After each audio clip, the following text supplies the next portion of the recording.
What is up, guys? I was delaying the stream because like throughout the morning, just like doing normal stuff like watching videos and like all that kind of stuff, it just wasn't working. Right, the connection was very bad, so I wanted to wait for a bit. It stabled out a bit, so that's why I'm streaming now. That's why I skipped the whole intro, and just so we can dive right in. Hope you guys are doing well. I actually thought that this round would be a yesterday, but it wasn't. So unfortunately, I still have this stream to do. Yeah, I'll try and do the best of both worlds in speaking with the chat, explaining things and analyzing. I don't know if really when I start droning off, you guys don't like that. Just sometimes just analyzing the same things continuously, sometimes it's kind of boring. So it's good to engage in conversation once in a while. Hope you guys are doing well, by the way. So let's start with, as usual, Bernard and then Jeffron, and then we'll move from there. Okay, Bernard is playing as black here. We have a Sicilian, we have a dragon. Again, whenever I see these lines where the opponent sacrificing a pawn, one of the things I realize is that double pawns, often in the end game, you can always capture one of them. So in this type of losing of a pawn, you definitely get it back in the end game. And you can always look at the fact that this file is going to be opened up. The queen can come in here, and the main purpose I often find for this move is that you want to break the strong central structure of your opponent. That's usually what I see when this goes on. Bishop to c4 takes, which is actually contrary to what I was talking about. So here he has to play like e6. The reason I'm saying that it's contrary to what I'm talking about is pawn takes, right? And he still has a stable center. Of course, like e6, d5 are like the common ways I see you try and fight these type of structures. Most commonly this, but because of this queen move, I don't think that's what's gonna happen. Queen b3.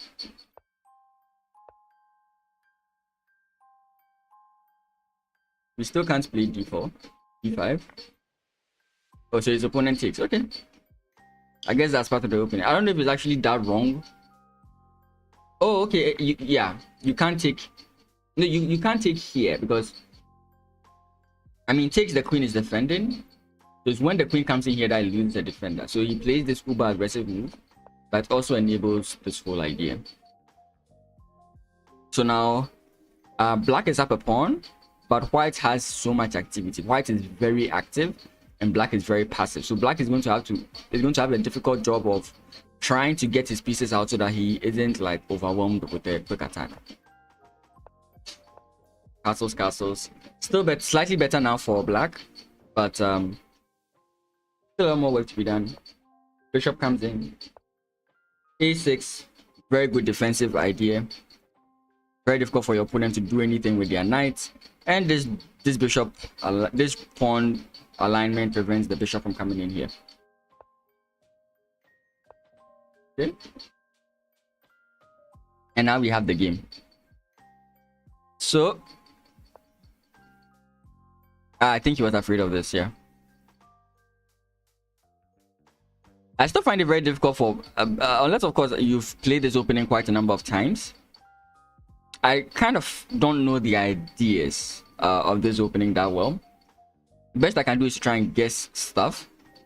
I do predict that maybe b5 could be a plausibility. Again, with Fianchetto structures, it's not always that you have to attack where the bishop is pointing. You can definitely go like h5, h4.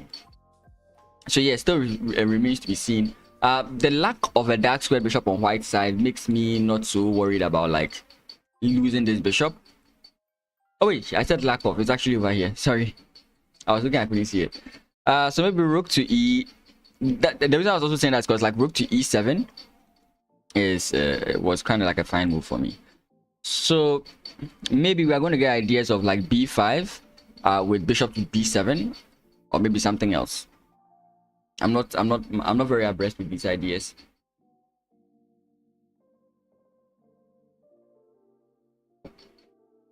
Can we just bring the queen in like this? I mean, that's too far-fetched of a move. I don't think that makes much sense. What do I do here? Generally speaking, what do I do here as black? I would want to get this knight some mobility, but like it can't even really move. So you may not necessarily even need to think about saving this knight now because it doesn't really have any mobility, right? You could attempt this, but again, it doesn't help so much. That's why the only like viable option I see is this, and getting the rook to this file. That's the only viable option I see here.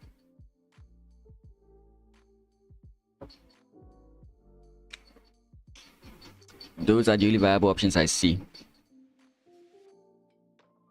Okay, we'll leave them to it. Let's look at Jeshon. He's had a very bad half way through the tournament, but let's hope he can get something out of this. D4, C4, Queen's Gambit, Slav. Like, I've not met anybody playing this, the declined. Like, so far this tournament, again, like I haven't seen it. I'm not saying that I haven't been played, but like, everybody seems to be playing the Slav, and I don't get it. Like, this is not, it's not like it's bad, but it's not like something I often see. And catch my drift there. Okay. Very good idea often is to now get this. Right? You can always go for the Carlsbad structure here. Never a bad idea. Right? You don't always need the bishop here. Even this is, I think you can still go for this idea here. Though the bishop might be better there.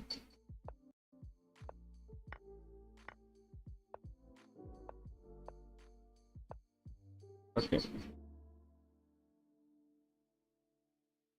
What?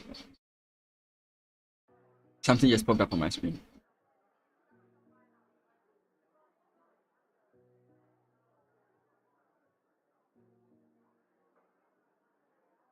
Okay.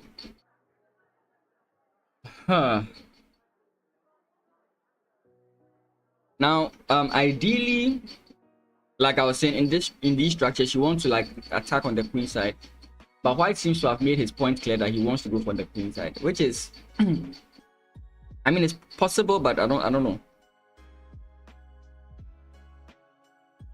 We could still go for the queen side with like rook c1, captures, and then you have like some knights infiltrations, right? Oh wait, the bishop doesn't exist here, so nope, that idea may not be as good anymore. Of course, you can still go for the minority attack. Pawn takes, and then b4, b5. All these are like viable like options you can play.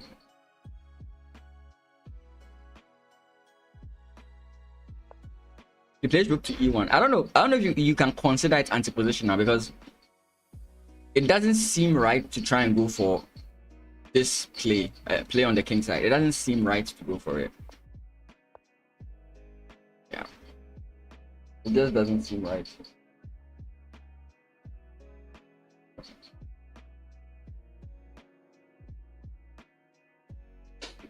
I mean, he could still be fine. Maybe study this game or something.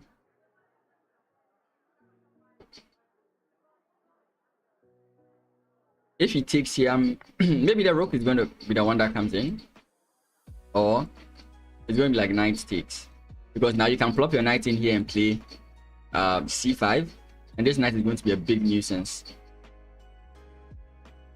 So you can think about that.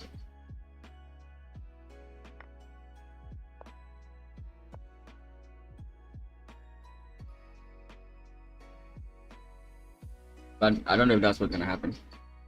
What's up? I'm good. You know, I almost said I'm Tony, but anyways, if you ever watched that guy's shots, what up? For me, I'm Tony. Yeah. Very, very interesting. So now we are done with the Ghanaian games. We can look at the other games. We have e4, c5, knight c6 is, well, I think that's the traditional, right? Because now you get d4, c takes d4, knight takes d4, then dragon. Normally the response, if I recall, is this, and then your opponent comes in here. I think this is the traditional. What's it called? Is it called traditional or classical? Open Sicilian, whatever. Okay. You know, I studied just one variation of the Sicilian, like the knight off. And I used to find the Sicilian very difficult to understand. But after playing the knight off, in as much as there's a plethora of ideas in the Sicilian, it's now much more understandable than how I first saw it. Especially with like considering the open or the Grand Prix, right? Some ideas now seem to make sense or easy to predict, you know, as white, I mean. As black is kind of like some weak, but yeah. Oh, this is going to be an interesting game. It's last round. You know you're not winning. What do? You just play all out, right? He's not 5, right? He's at 4, I'm sure. He's at 5. Huh. Maybe he has an opportunity, but I mean, like last round you expect people to just play crazy chess or to just agree to quick draws.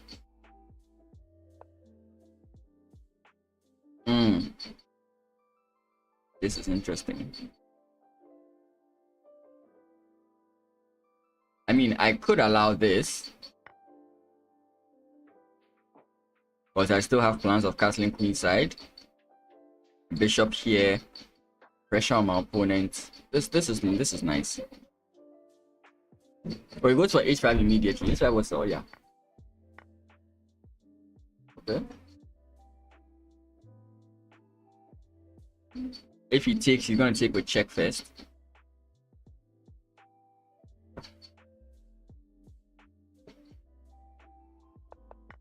Okay.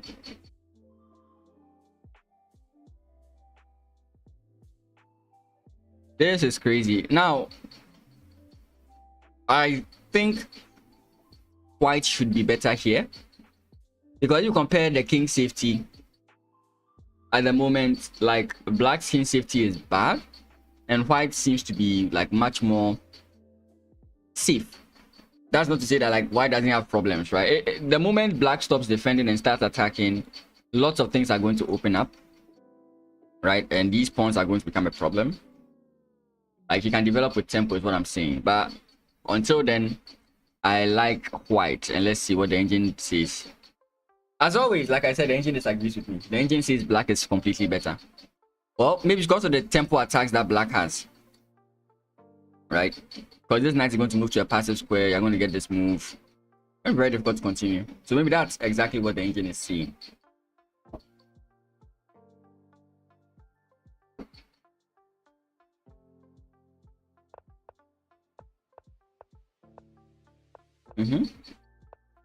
English.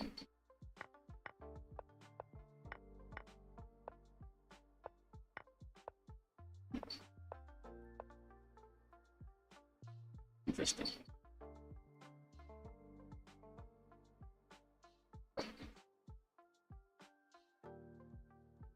Oh boy.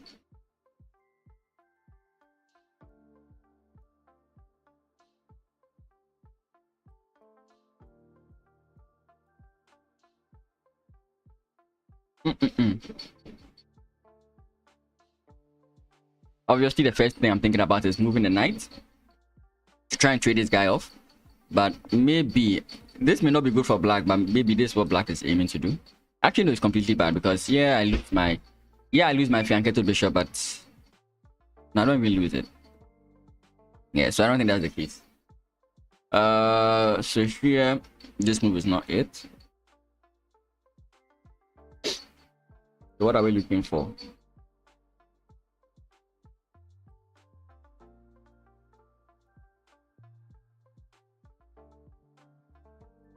I mean, now the whole point is that if this happens, this is what's going to happen, right? And maybe queen takes or bishop takes. That's okay. So queen takes, I think, is better. It holds this guy. I don't know. I'm trying to play like risky stuff here.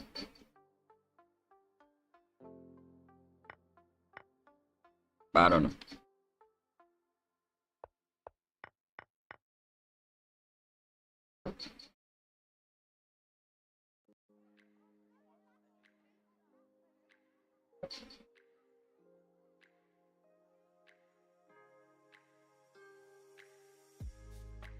That's the most straightforward idea I can think about. Maybe you can delay it by playing this first. That way you can actually take with the bishop. I don't know. doesn't feel concrete. It's my music screen. It is.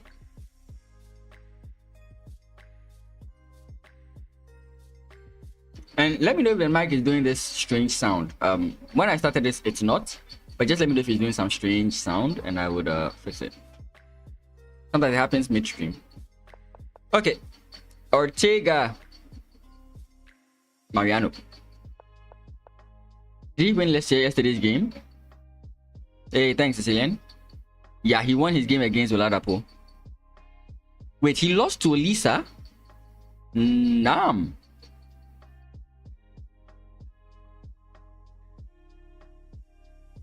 That is sad. Okay. Knight f3, knight f6, d4.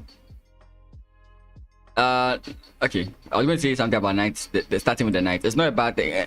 Normally you hear this thing about flexibility in chess, and I was going to try and explain that maybe another time. No, I mean it's just a t-shirt. Come on. Come on, Flavio. I cannot take your title. I definitely cannot take your title. Like, guys, if you ever see Flavio stream, he has these cool looking glasses, right? It's because of him I usually like to wear a watch when I'm streaming, because when he puts his hand there and then you see his watch, it looks so cool, right? Not to mention the accents, right? All that makes him the best. The best energy. I'm getting there. Thanks, bro. Thanks, bro. How you doing? Good to see you. Oh boy. Wait, are we getting a... Yeah, good to see you as well. Are we getting a London? If my spirits are going to come up to London... Oh, it's Ikoje. Ikoje plays the London. Oh boy. Okay, this is bad for white. Throughout this stream, if you've been paying attention, I've always mentioned this position, and I said that whoever has to take the queens is in the worst position. Refusing to take the queens doesn't also help you as much. So yeah. London is the best opening. London is the best opening. Just pray I don't become a 2700 chess player. The London we played forever.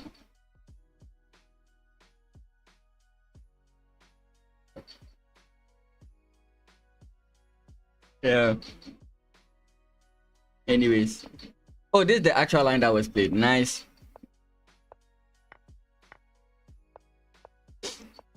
Like, black is already better. Black is definitely better. Can white draw? Yes, but mostly what I see with these positions is that one player is playing to win. As funny as that looks. But yeah, Magnus and Gukesh definitely do play the London. Magnus doesn't understand the London hit, if I recall one of the... Okay, he understands it, but yeah. You actually like the London. Just messing with you. Hey, welcome to the London. Should we call ourselves a cult? Or what should we call ourselves? We are going to bring back love to the London. Sicilian Ninja, of course. I mean, if your name is Sicilian, why you definitely hate the London. Because you are playing one of the worst openings in the world. Right? All the Sicilian lovers hate the London for some unknown reason.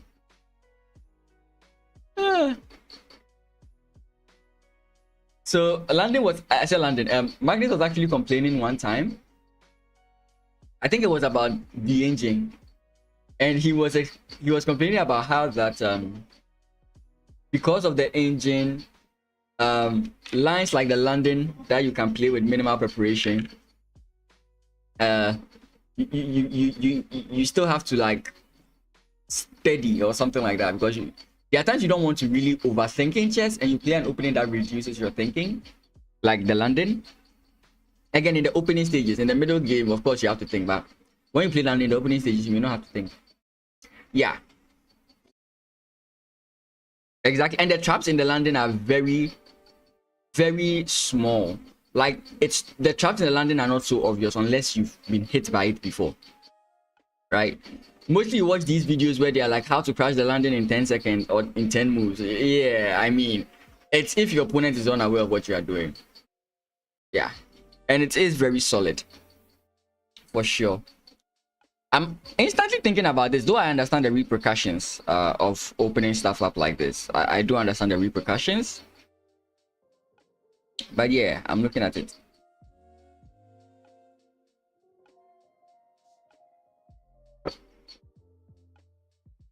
So Sicilian, if I were you, I would dabble in the waters of the London. Trust me, your rating, whatever your rating is, even if your rating is 2,000, it will jump up to 2,400. Personally, I don't want to be that high rated, so I like to keep my rating low. I know that if I play the London seriously, I'll get to 2,400, but I just don't want to overpower people, so I just play. I play on a weaker level. You get it? By play the London, you get to 2,400. Wait, I didn't read this one. And makes your opponent work if he really wants to win the game. Yeah. Because your opponent has to fight to create an imbalance. Exactly, yeah. Like if the London players decided that we are going to take chess more seriously, right? And not try to underplay the opening, the top 100 chess players will be London players. And it's not going to be any of the top players, you know. Even Magnus will not be in top 100 if the London players step up. Yeah. So G5 is where we are now. Maybe he wants that distraction, I guess. Who knows? But you can't really.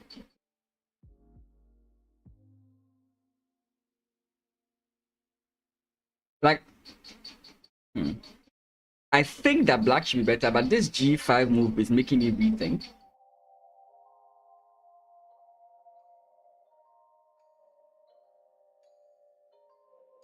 But I don't see the hidden idea he's going for. This is sometimes why, like, the accelerated landing is usually the best way to go. And then again, this sees.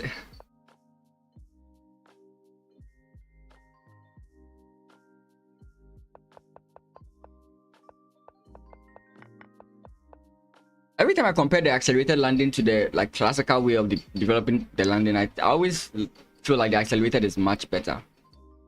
It always feels much better, right? Again, accelerated is when you go like immediately with bishop f5, and then you later on develop the knight. And mostly the key thing you're waiting for is for your opponent to play e6 before you develop the knight. Now, this is just one sequence. There are many sequences. Yeah,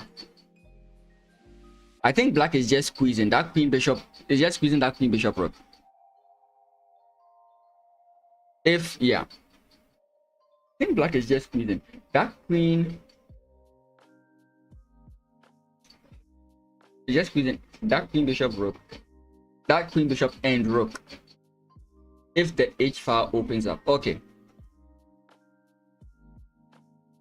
And that's the thing. It looks. I mean, I do see what the kind of pressure it creates. But then overall, this king. I mean, it could be funny. That king could just do this and he's actually safe. He could actually just do that and he's actually safe. I'm not so sure. This one I'll have to actually see it like go on its own. He plays g3, huh? I mean, I can still open the position up, can't I? I don't know. This is not looking good. Yeah, this is not looking good. G3 may not have been the best move.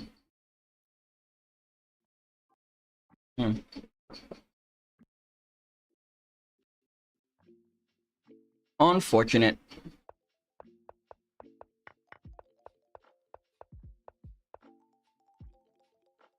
You know, he's not playing the landing, he's playing the Trampowski.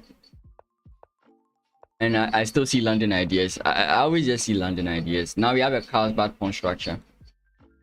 This is the Carlsbad pawn structure. And there are many ways you can play this. There's the rook to b1, b4, b5. That's what we call the minority attack. You kind of displace or you kind of weaken the pawn structure here and deal with them. I'm sorry if I don't sound too like excited yet. I'm building into it. I woke up not too long ago. I had a lesson deep into the night, and I was analyzing the game so that after today I can sit down to record. I've not actually had time to sit down to record, but I've looked through the games. I've made my points. After today's stream, I'm just going to start recording and everything. So I was just working on all that. When I slept and woke up around 8:30, and the round starts at 9, so that's why I'm a little bit tired. But I'm waking up into it. Seeing landing ideas in a tram pass is actually bad. Not completely. Like, it's often I'm also going to make a shot on this. In the beginning of at the beginning, like round 2 there, about when I was doing the streams, I kept showing like similar ideas that you can apply in openings, but I made the caveat that you have to really look at the position to make sure that you are right in playing that. So there are some landing ideas you can play, right? But the difference in the position of the bishop affects it quite a lot. So you can't just get up and say that I'm going to do a landing system idea. This is slightly different, but you can still go for landing system ideas. You get it? For example, trying to break in e4 is something you can go for. It may not be the best, but it's something you can go for, right?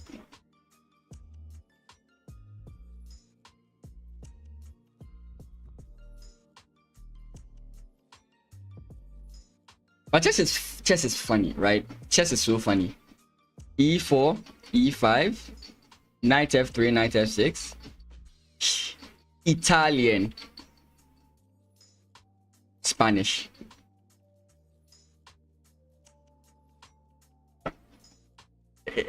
Like, it's so dumb sometimes. It's so dumb. It's just so dumb. It's just so dumb.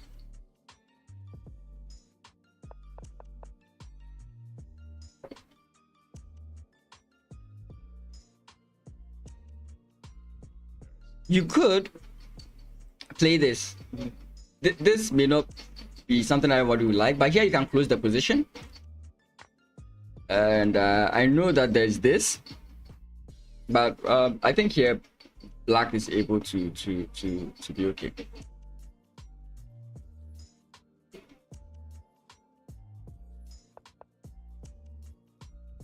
Some people would just trade, but I don't know.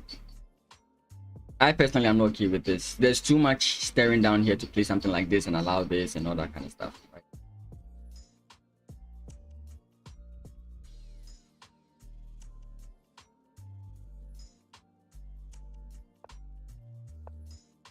I'm actually shocked you didn't just do that here.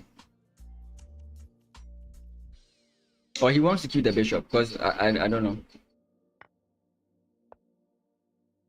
It's a target. Similar position, just that this file is blocked.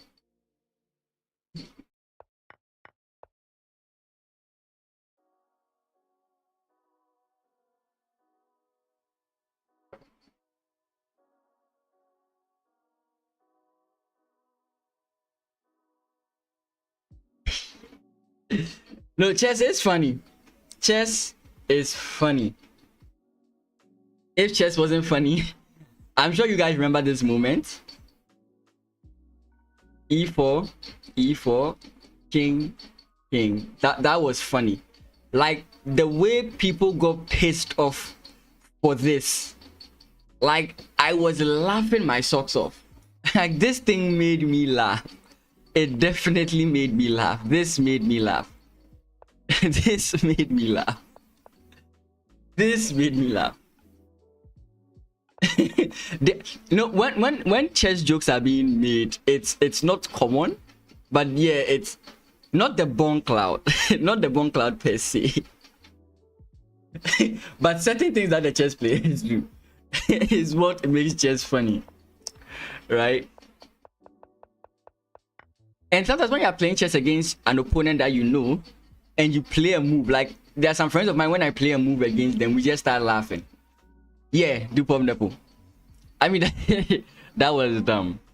The Dupop Nepo one was dumb. And there are other things I find funny in chess. When your opponent intentionally puts his queen next to, like, on a square that your pawn can capture, just to make you think, you know, I mean, you can call it disrespectful or bad, but sometimes it's funny. When you're playing over the board and you're crushing an opponent, right? And then you put your queen in a square where like he can take your queen for free. And when you move the queen there, then you can see his eyes light up with hope. Then you slowly see that light fade, and you're like, I'm sorry, sometimes it's fine. Okay, I don't know, maybe nobody agrees with me on this one, but if it's being done to you, you'll not like it. But sometimes, like, because the pawn is absolutely pinned, you just move the queen there, and the person's eyes light up with hope. It's like, yes, he has made a mistake. Then the person slowly realizes that he's still losing. That sometimes is funny. During the nationals last year, during the nationals last year, Maxwell was playing against someone. I've forgotten who it was, and Maxwell could have easily won the game, but Maxwell was just slowly pushing his pawns and moving his king. Right, he could just have made like 3 queens and just won, but he didn't do that. He was just like moving the pawns, moving the kings, just so that it doesn't hit the 50 move rule. And as I was there, I was just laughing. I was like, bro, why sit down for this torture? Like, okay, you can argue that Maxwell should checkmate him, but you can also resign. So I was just laughing. I'm like, bro, why do you want to enjoy this torture? He said, I get it. When an opponent does a blunder, queen or other piece, but you don't take because you think it's a trap, those kind of things too. Yeah. Another funny thing in chess is also when a blunder becomes a sacrifice, like you are saying, as Aman Hambodin always says, if you blunder a queen but it ends up winning the game for you, you call it a sacrifice. Lapite. Let's go. Like I said, perfect balance, so I'm not going to throw in too much into this thing. E4 C6 Caro-Kann. E4 advanced Caro-Kann. When I was playing against Toby, when I was learning the Toby against her, when I was playing, I said when I was learning the Toby against her, we learned primarily the advanced Caro-Kann, and I see it similar with the French. Yeah, the famous Botez Gambit. That's like sad. Actually, I feel sorry for Alexandra. Alexandra, right? Not Alexandria. Alexandra. Yeah, a queen blunder being known by you is not a good sign, right? Imagine of all the things in the world that your name has been like attributed to, it's a queen blunder. Like, that's so sad. Like, look at me. I'm so fine with the fact that I'm known by the London system. I mean, you can say what you want, but it's still a good opening. But blundering a queen has never been good. Okay, no, that's not true. But in rare occasions. Damn, this is going to be an interesting one. This is definitely going to be an interesting one. So how would I continue to attack here?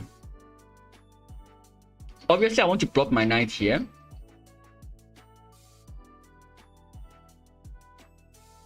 These bishops are kind of useless for now.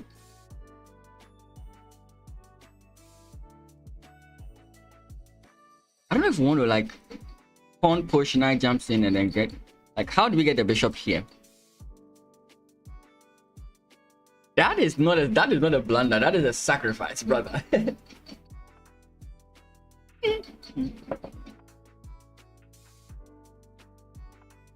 You know, the oh no, my queen is more effective when the person is watching you play. Often as a streamer, when I'm playing against viewers and then they are watching the stream, those are my favorite times, especially when you don't know what they are doing. You always direct them to make a mistake. If you lose, then it's a blunder, definitely. Definitely. But Flavio, my editing, my Photoshop skills are a little bit better now. The only thing I still struggle to do is the glue. I want to start doing that whole, I'm taking pictures of myself, so that I at first I was a little bit shy of doing that. Like, I didn't want to put my face on thumbnails. You know, it's only when, for example, like I play in tournaments that I want to do that. But now I'm going to like use my face for thumbnails. And what I'm trying to learn is the glow effect. I don't know if there's a simple way to do it because it's so complex. Every single tutorial on it is so complex. I mean, you can definitely just do this. My question here is, how do you take, right? Do you want to take this way or do you want to take this way? Because if you take this way, it means that ideally you should attack on the queen side, which you can do. Hey, thanks. I mean, once I get monetized, like definitely, I want to start building a team, so I'll definitely hit like you guys up. It's not, it's like sometimes what delays a YouTube video is the other stuff, you know. Recording it is the easiest. Sometimes I feel recording it is the easiest. It's the post editing that pisses you off the most. Right? So I guess I could just post and then that's it. Oh boy. You available too? What do you do?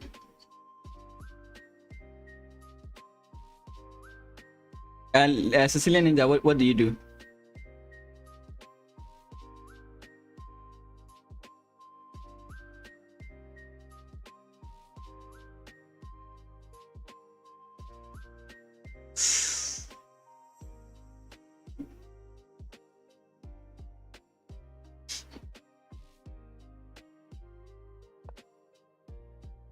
Oh boy.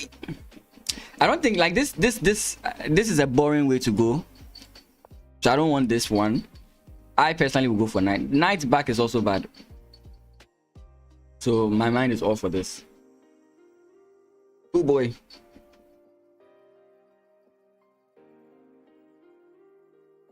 I think you take.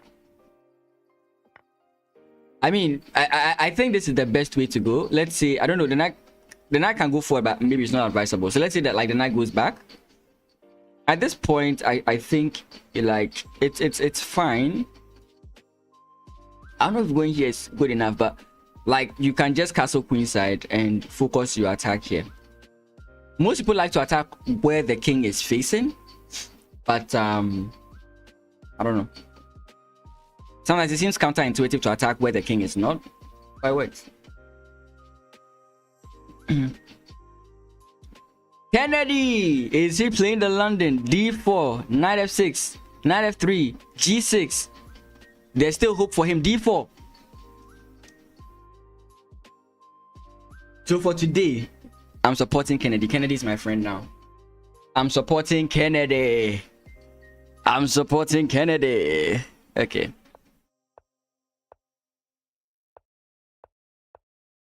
So you can see this is not like a traditional London. So playing the traditional London lines does not make any sense.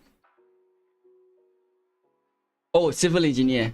But you have experience with those things? Okay. I'll let you know. You don't have to rush it now. Because... How well do I know the lines of the Jobaba? Fairly well. Fairly well. I've not gone in too deep.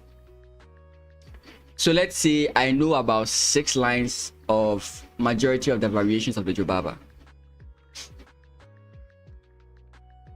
The majority responses you get, right? With d4, g6, knight f3, c4, what this? Those are the common like responses. That says more than you. Most openings, apart from like the London system and then the Scandinavian, apart from the London system and the Scandinavian, every other opening I know surface level. Very good. How are you doing? So Sicilian Ninja, don't be in a hurry because it's going to take a while. My wish is that like if anything by and I hope I can do it. I don't know exactly what means to do it. I don't know how I'll do it. I have some things I'm going to do, and hopefully that'll help me. If I can get the 1,000 subscribers on YouTube and I can start getting monetized, then I'll start. But other than that, at this point, it's going to take a while. Morning, you are late. I hope there's not how late you are for class. No University of Ghana, like who cares if you are late?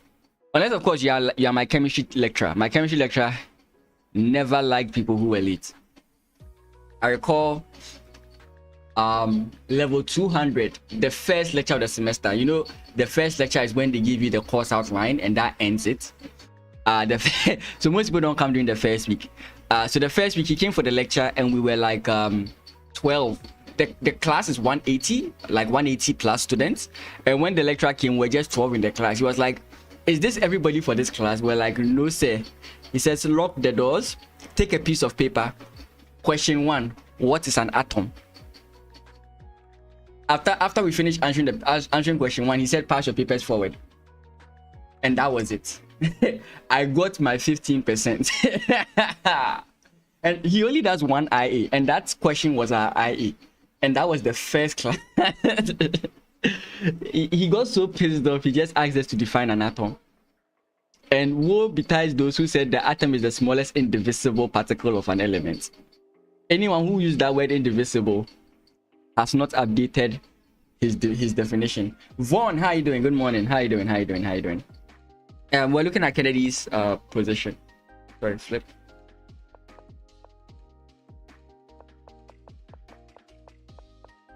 Okay, wait. So, okay.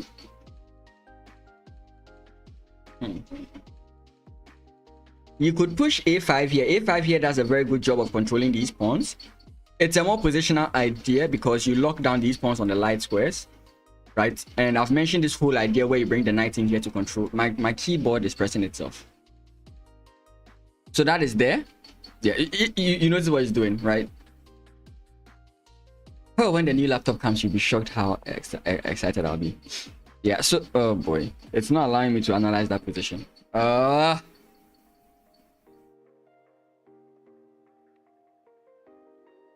Wait, no.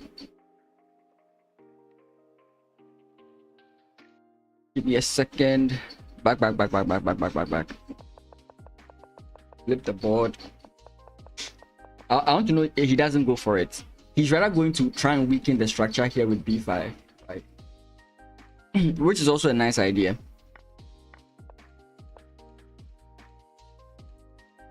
Wait, what? Yeah, that's opponent to take. I was thinking he would push b5 at the onset of that move. I think that's the reason, right? You can't take because of this. And if you allow your opponent to take, your opponent is just going to push and lock the position in. Yeah, who doesn't stream on a laptop? Okay, I know. Okay, IRL streamers don't stream on laptops. Yeah. Wait, you mean yeah? You're talking about like PC, like building a PC kind of. Yeah, I get what you're saying now. Yeah.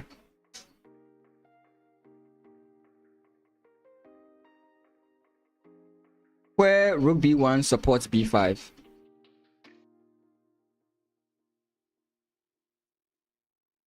Oh, can you stop pressing yourself? Like the page down button keeps pressing itself, and that's what's annoying.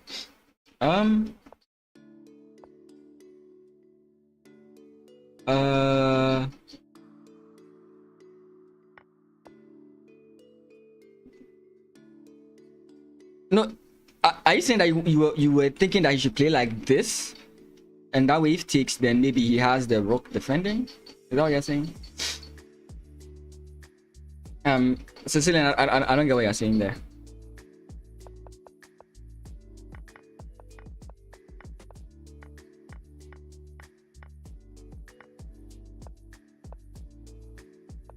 Attacks. We can still, in this position we can still push h5, h4, h5.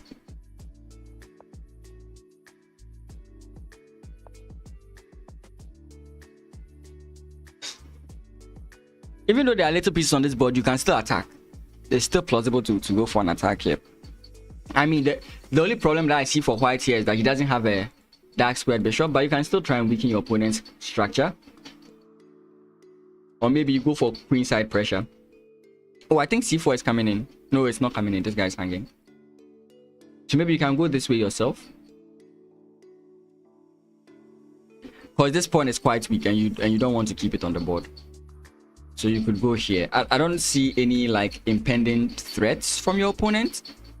So if he takes, it's good for you. If he doesn't take, it's also good for you. Unless maybe like something like this and then... Sorry, but that's what I was true. Maybe you can say this is a problem. Other than that, I think that's it. I think that's what he's going to do. I think he's going to play c4. C4 seems to make perfect sense. It also like makes this advance of your opponent not so easy, in our opinion, because he's just left with this guy. Like if takes, it's easier to play the position.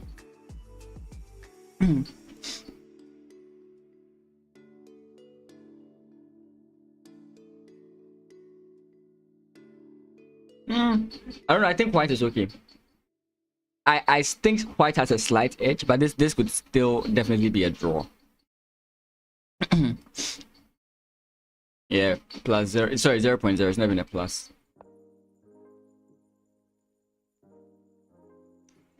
Unfortunate. Before I look at Bernard's game, let's look at the other games.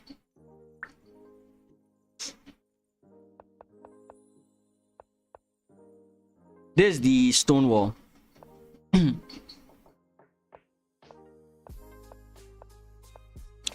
Stonewall sometimes has been a problem for me.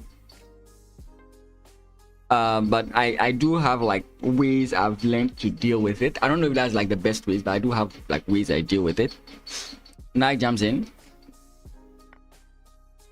Bishop takes. So this would be considered like a good idea for black, because you can see that this whole thing.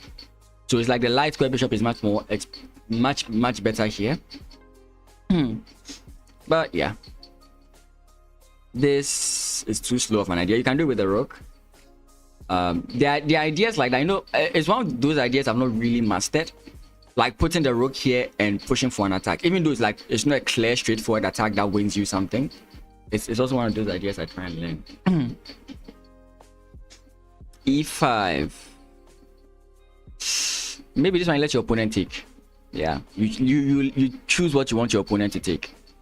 Knight jumps back and then he goes forward, taking a stake in his opponent's defensive structure. Knight jumps in. Queen defends. Now it's going to be harder to bring the rook into the game, so you might have to try and bring your queen into the game, which is slow. Okay, he goes about it that way. Oh, okay. Is it that good? Actually, I like the way he did it. Like, it's more moves, but it achieves the same purpose in a much quicker way. Because if you did not play any threatening move, right, and you just go 1, 2, and then maybe 3, your opponent can actually master up his defenses, right? But with the way he did it, again, maybe I'm overhyping his move, but the way he did it seems nice, in a sense that like your opponent did not really do anything. So now you have a very good like threat against your opponent, or you have a very good target against your opponent. Though I mean, I would have preferred coming here, but anyways, I think it's going to be something along the lines of this knight coming in here and bringing the rook in. It's going to be something along those lines. If he has to find a way to bring this bishop out too. And of course, this is not an endeavor you want to go for. It's too many moves. Maybe you want to go this way and then bring the bishop here and then slowly open things up. That one's also long. So ideally, the first thing you want to do is to bring this guy in. This is like much easier to do, right? Because if I don't know, let's just make a random move here, but like if this again, random move here, this is an idea, right? Getting your knight here is an idea. Wait, the game is further than that? I thought that's where the game ended. Okay, knight takes, pawn takes, not rook takes. Yeah, pawn takes is better. Knight takes again. Triple A about to wrap up the tournament. Yeah. His name rolls off the tongue. Stefan Talon. What's up? I don't know if that's another language for hi or boo, as in the game is bad. I don't know what it is. But welcome. Takes here.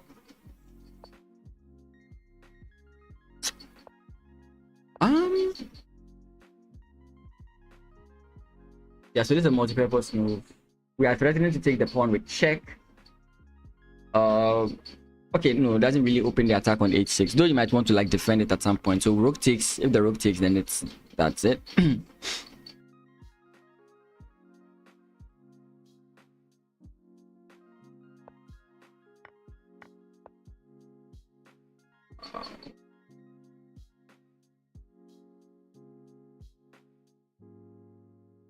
Damn.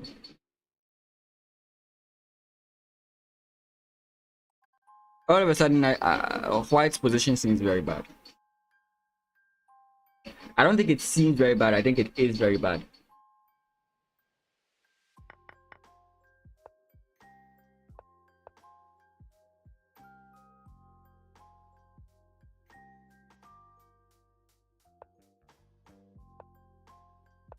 Maybe that was the problem. Maybe this is actually where the issue starts. Maybe I don't know if it was like was hoping to get something here, and that's why he did that. I mean, even here, couldn't he just like ignore it and then try and aim for this? Or am I missing something on this line? Again, it's very easy to just take there, but yeah, because this pin just kind of messes you up. And to kind of keep yourself, wow, you can't even do that. That's how sad his position was, right? Because you can't even come in this way.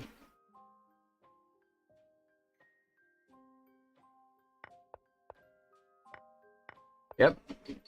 It's completely bad at this point. It's completely bad at this point.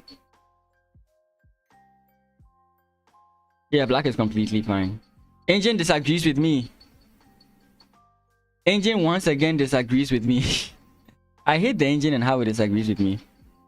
It says that black is better, but I expected black to be better on a much grander scale than what the engine is saying.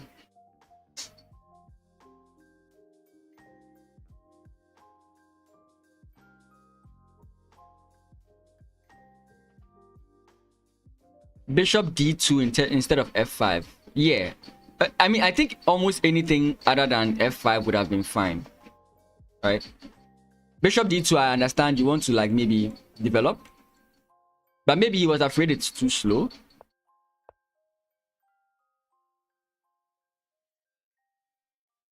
And possibly that's what he was worried about.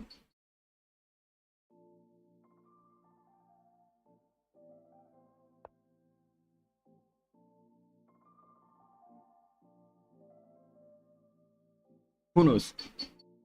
There was definitely something that he was worried about.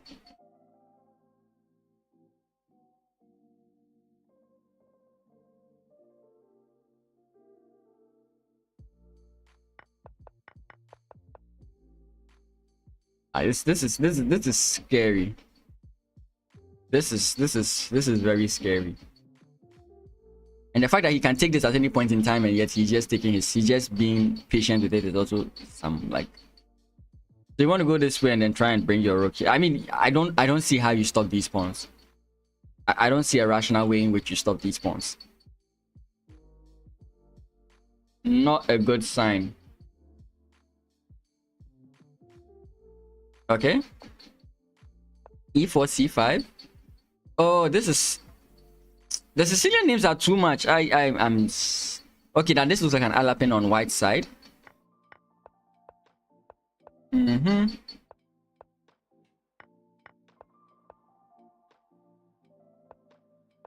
Huh.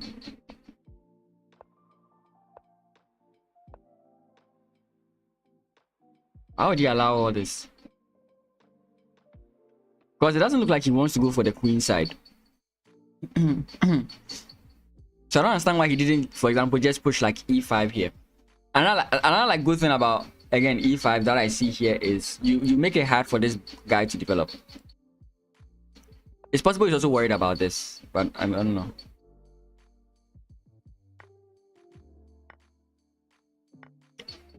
That's a point.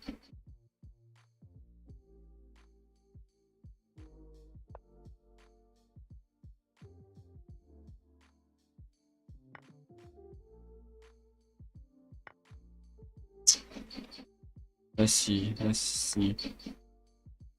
You don't oftentimes when you're calculating, you do look at the traits, but sometimes you have to look at it with maybe if your opponent does not trade, and that's where the calculation becomes very complex.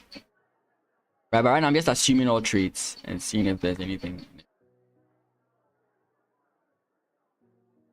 Because now we have our queen coming in here, which causes problems.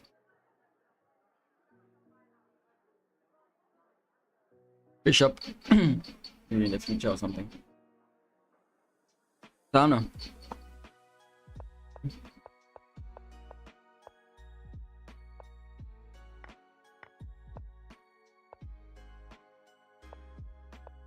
He's going for the queen side, which is interesting.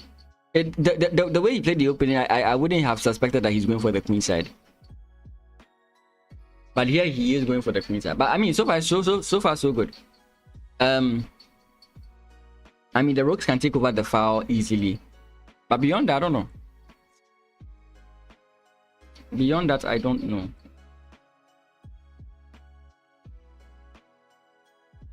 Rook here. If anything at all, possibly like the knights are going to just move, and then now we're going to get g5, g4. That looks like black's game plan. The knights are just going to come in. You want the link? Oh, okay. Boy.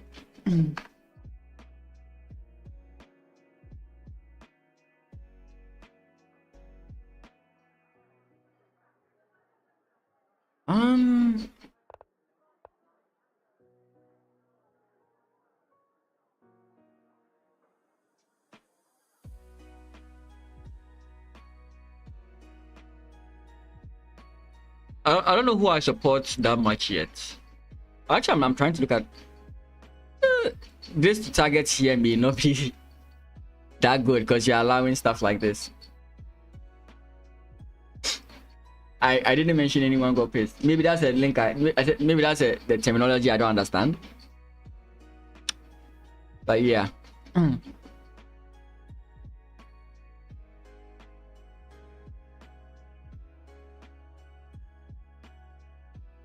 I don't know. Even though white has this huge like possible activity can play on the queens, I'm kind of akin to selecting black. Then again, black's attack may not work, but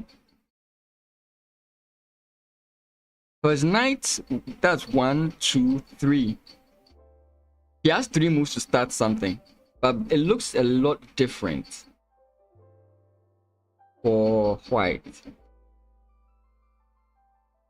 I don't even know how to start for white. It's another issue. Who does the engine think is better here? White. Okay. I mean, I can try and see that, but it's very difficult. I see all this spatial advantage, but I don't know exactly how he's going to make any concrete show of it. Because okay.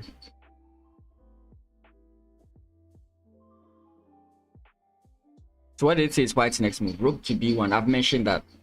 I already saw rook to b1. Knight to f7. No, knight to f7. This way rather, huh? Not what I was thinking.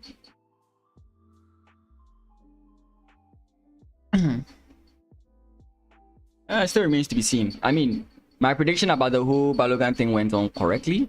So yeah, we'll see.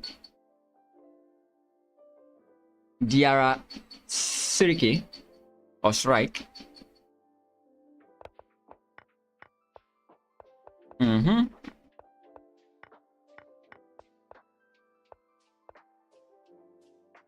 Wow.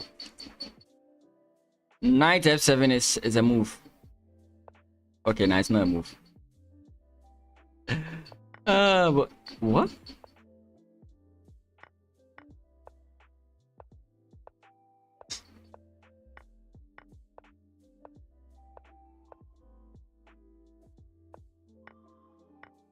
Oh. So now he's 2 pawns up, right? And that's about it.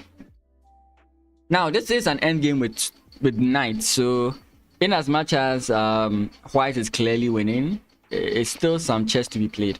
King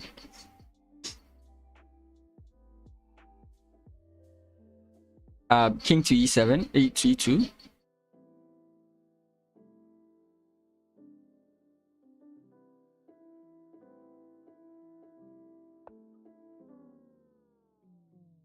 There's knight to f4, knight to c 4,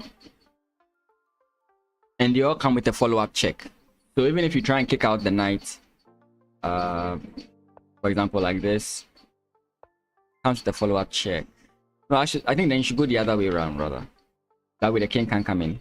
So let's say we come in here, the follow-up check. He can come in here, but like I'm saying, you have this. So even if you do come in here, there's a problem.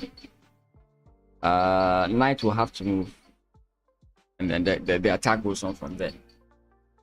The problem I had with this is that after pawn push and you come in here, this... Oh, actually the same thing, right? Because if you take, I take, and you will never catch this pawn. Right? So it's not that bad, right? Yeah.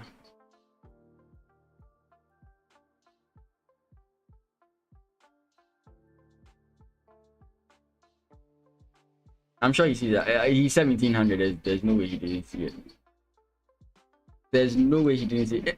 Is it that your messages are coming a bit late? But it feels like I'm disconnected from... Yeah. But it feels like maybe by the time your message is coming, it's more. It may be more than 30 seconds, which was what it was yesterday.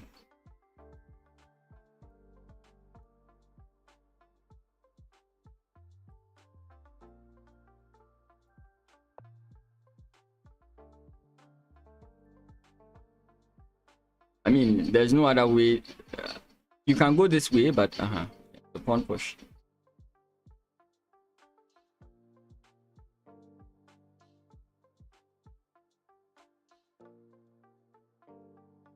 What you have to think about is like after here, right?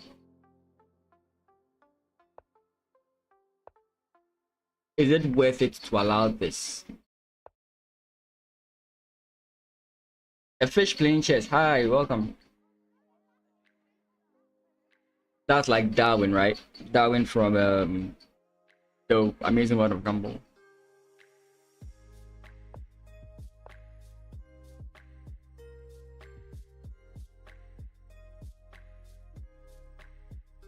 Instead of a5, why not no problem, Sicilian. Instead of a5, why not king c3? King c3 is not possible. Hey, wait, no, sorry, it's here. Why not king c3 here? I think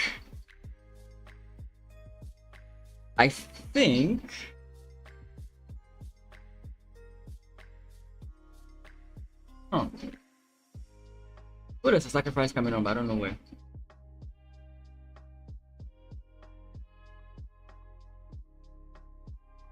And this is happening again. Give me a second. I'll figure it out, don't worry.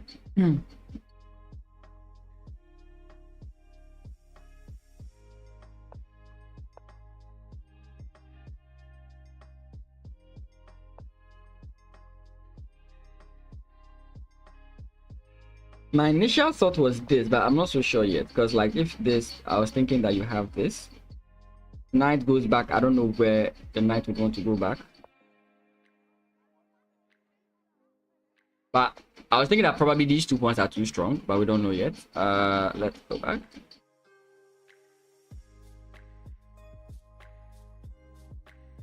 Oh boy, don't you just hate when your PC does something that you don't like?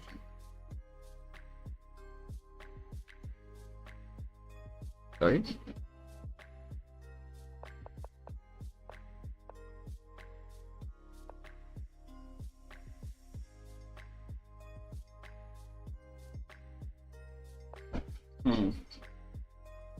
Oh yes, I think I see it now.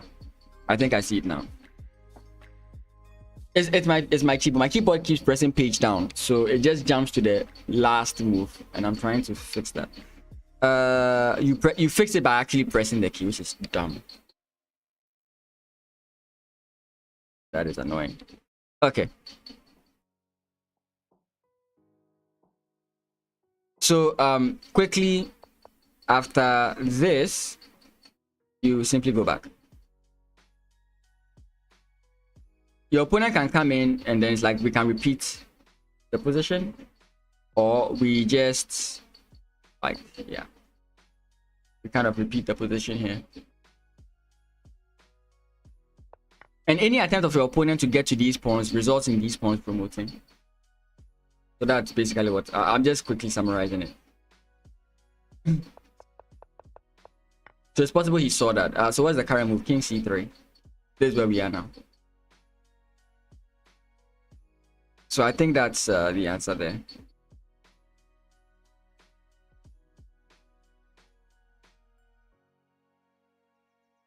So yeah, we jump back. If you go this way, we just come in this way, like I'm saying. You go back and then we keep pushing. So I think that's what's gonna happen. Yeah, so we get the d4 move. Yeah.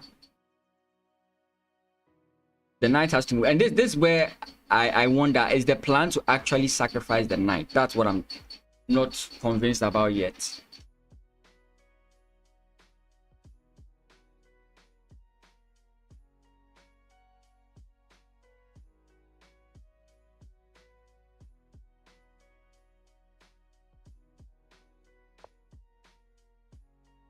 Oh no.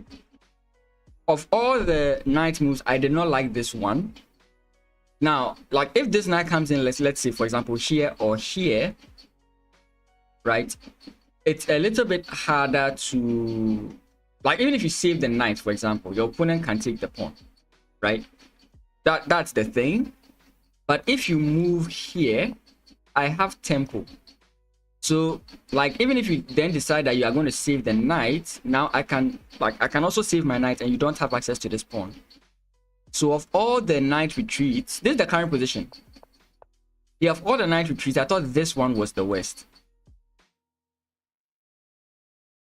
And now I can just bring my king here. And like there's still something to think about. I'm oversimplifying, but there's still something to think about here. This is what I've not considered yet. But I mean, do we push immediately or do we go here? If we go here, takes is very good for us already, as you can see. Because you take here now, we still have these two pass pawns, and we can like sort of, your opponent can never take this guy, right? Even if he does this move, it's still kind of like bad, because you end up with a pass pawn here. Just to like try and demonstrate it, let's see, we try to come in here, our opponent stops us, then we can just push this pawn, sorry, right? So even if our opponent does this, it's completely bad. If he does this, it's still completely bad, because now we can come in here. The position is completely being controlled by white here. So coming in here doesn't stop much. But again, the condition is that the knight takes here. So let's say king takes here, pawn push. Actually, does it work? Let's say takes here. Nah, this is not a draw. Okay,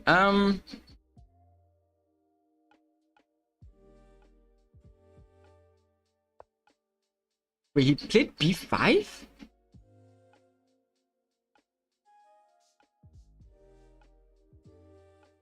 I don't know about b5. Now we just go pawn push here. And if you do like attempt to come in this way, we can just come in here with check. Give it to you. Nope, that doesn't work still. Okay, I was thinking that the knight defends the pawn. Okay, that doesn't work. He plays a4. Why? Why not just allow your opponent to lock the position himself? That way you get this access to this square. But this, oh. Yeah, but I still think it's problematic because yes, takes exists. But you've also given your opponent this, which I don't think is a good idea. If what doesn't seem good. White may still be winning, but I think he has made it harder for himself.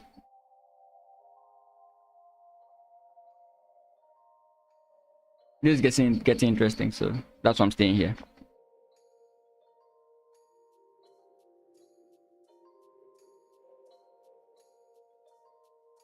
Wait, so what actually happened? He plays a takes. Why not just king take? Okay, fine. A takes and here. So we still get that outside pass pawn advantage.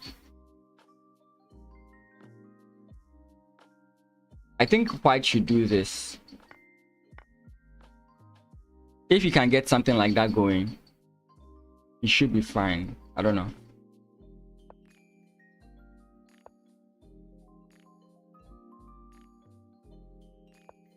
Yeah.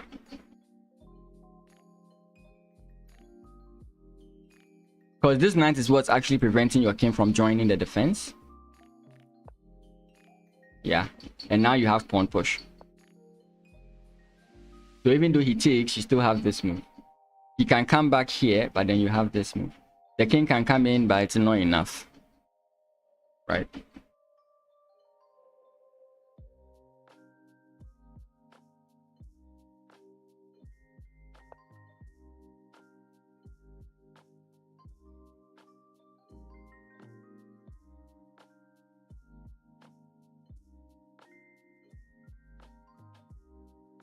So a4 did help him, but I think his opponent's response may not have been the best. Actually, I think the same thing would have happened regardless. So maybe I shouldn't put too much emphasis on that move. What could be interesting is this immediately.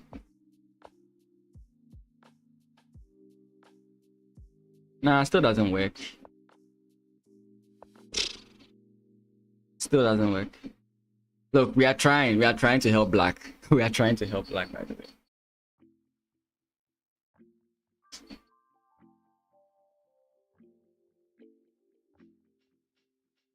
You could say the whole idea of that was to deflect the king, right? The more I think about that position, the whole point of that was to deflect the king, because if the king was just one square closer, this would be a whole different story. Maybe not a draw, but a whole different story regardless.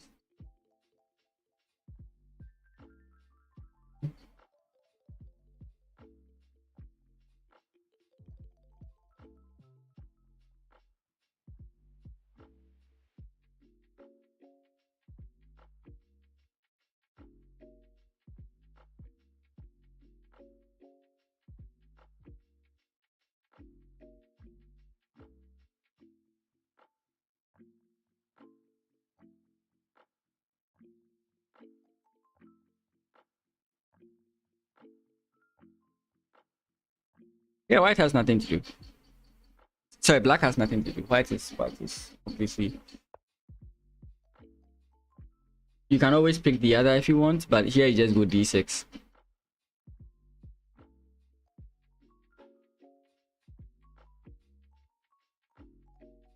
You go d6, e6, and whatever is the threat, you push the other pawn, right? So if you go this way, and then he comes in this way, the next thing you're going to try and move is this guy, right? So depending on the threat, you know which one to move. So again, here, I'll try and talk about like if this is the threat or something like that, then something like that. But again, regardless, you're still fine. Yeah, he plays d6. d6 is the current move.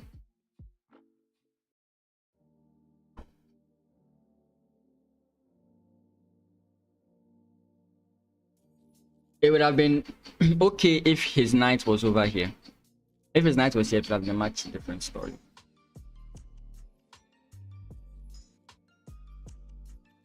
So what I'm saying is, I mean, but the point is, if you had to do it here, your opponent is definitely not going to allow you, right? So regardless of whichever like direction you choose to go, you're still.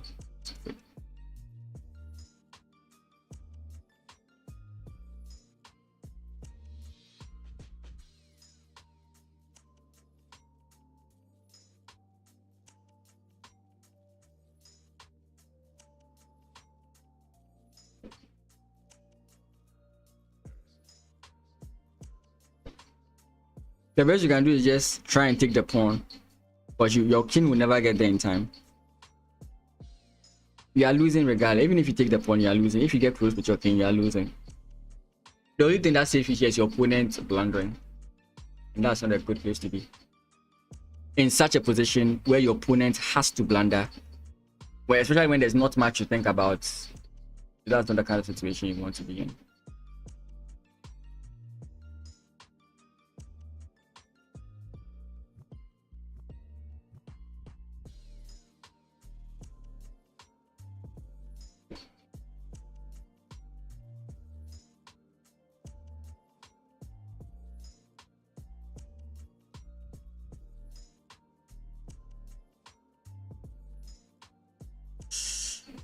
Oh boy. But why do we chess players not like to resign? I'm also guilty of it, that's what I'm saying that. Like sometimes it looks so obvious, but we still don't want to resign. Why do we do that? I feel like it causes more of a headache to you. Okay. I often like to call it walking off. Like if I've messed up, I just play the game to think about the game. Ain't it better to just lose it? It's really an obvious position. Oh boy.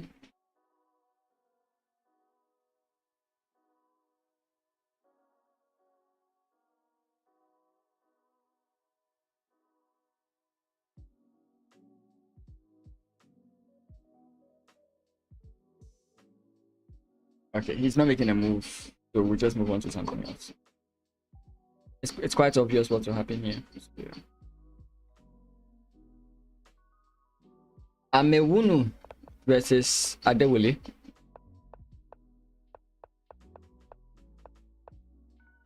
So what was this? This is what we call the reverse Sicilian, eh? The Dutch.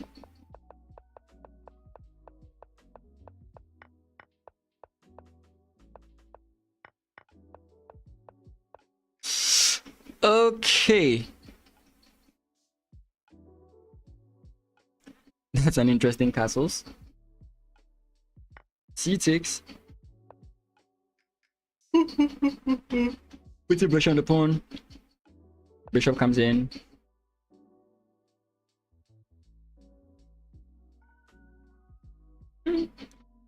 Rook F to C8, C1, and that's about it.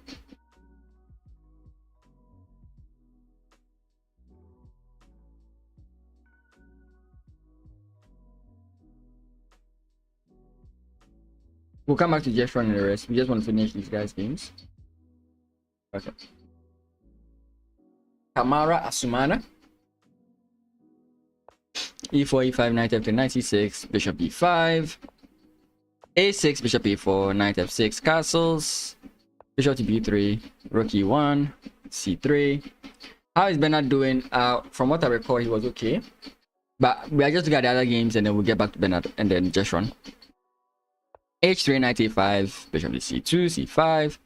D3, H6, knight BD2, bishop E6, knight F1, king H7, knight E3, G6, bishop E3. All this is normal. There's no any this is like just following a whole book game, right? Not much different thing is going on here. Like this is all theoretical. Funny to show, right? Yeah, but anyways, okay, bishop to F6 might be different. What I do know is this: going straight for the jugular.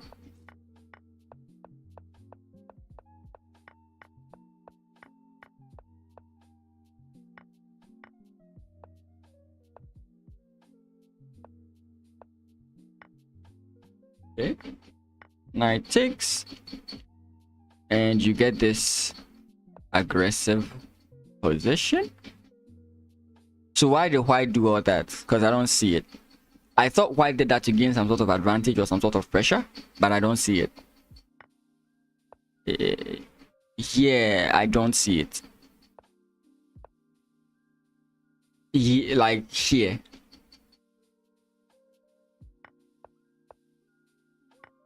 He takes, and then the king comes in there, allowing pawn push, which opens the bishop up, right? Then he sacrifices the bishop. Am I correct here?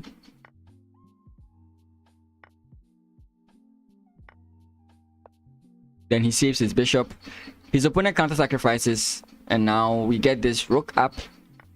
Then rook takes, right?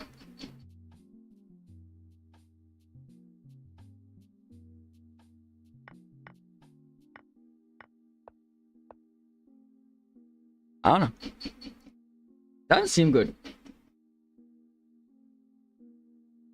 Maybe it was an unexpected line and I'm over judging him on it. Oh, we had a Scandinavian, but it was declined. And this is not often what you want to do. We want to go this way. Anyways, that's also fine. It's not like it's bad.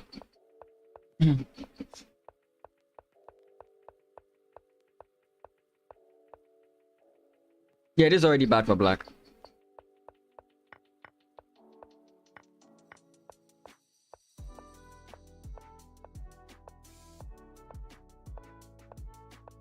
How is all this happening?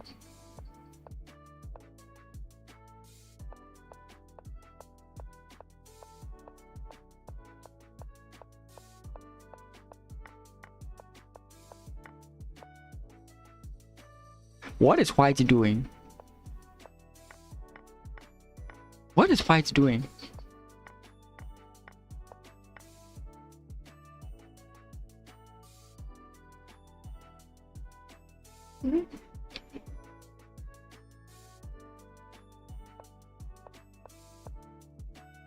White locks down the position, which often should be a good move, right? And the difficulty is trying to get your knight to one of these outposts, right?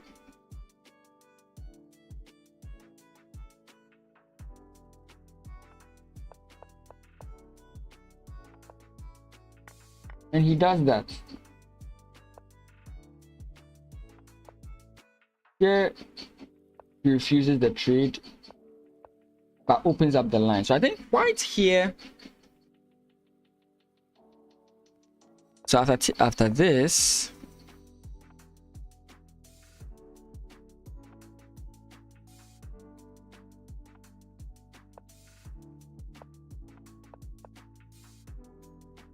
I think then maybe this is where the issue comes in, trying to develop the bishop and on developing the knight, maybe. Because the knights will be better than the bishop, so you'd want to remove the bishops, right? Here, but this would not have been it. So like here, and then in this position, you try and develop this knight, right, to come to this square. So it's a long journey, but it's better than nothing. And if ever the knight ever comes to this square, you trade with the bishop. And that's better for you because it's a closed position and you are having the bishop here, right? Maybe. Again, I'm not using any engine to evaluate the position. I'm just assuming it. Then this trade, like, he just opens up the position. He allows the position to open up against him, which is like, okay. And yeah. This is, yeah. So now we can go back to Ghana. We always start with Ghana and then we move on to the other countries. Now we are back to Ghana. Where did we leave Bernard? Sorry, flip. That's why it doesn't look familiar. Okay, so after his opponent moved the bishop back, he played rook to e8.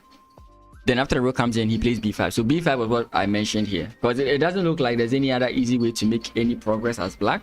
You are very like lacking in space. His opponent sacrifices. Is it to play knight takes b5?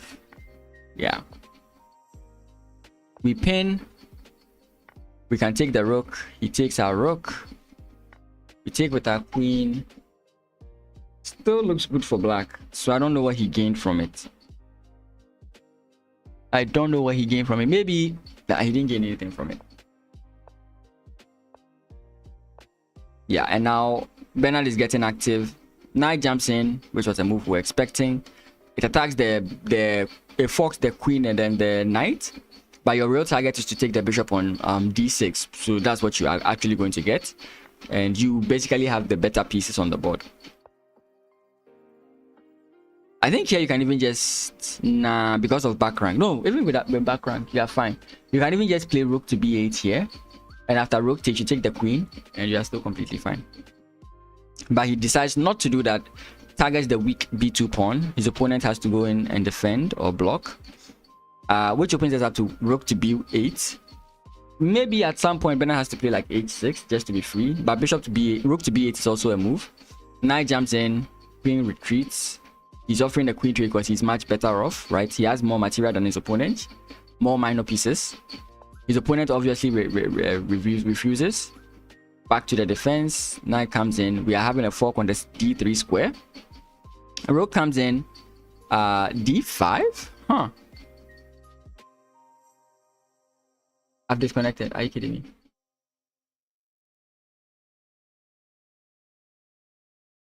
Have I disconnected? It's just my chat that disconnected. Okay.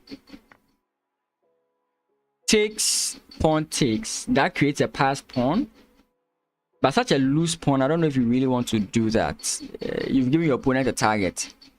Pawn push. Opponent fights against the back rank here. Queen comes up. If the queen takes the pawn, you take the rook for free. Rook comes in.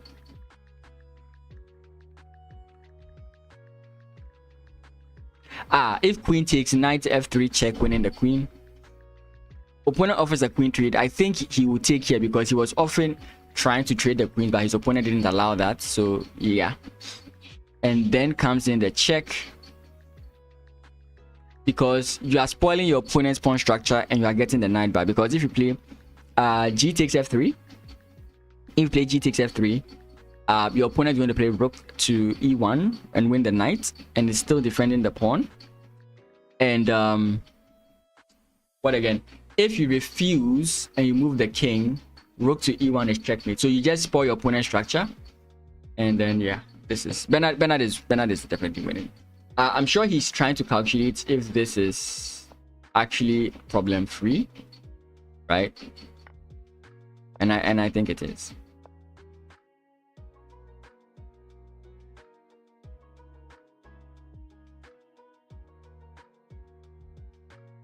If there's anything to worry about, it's these two pawns.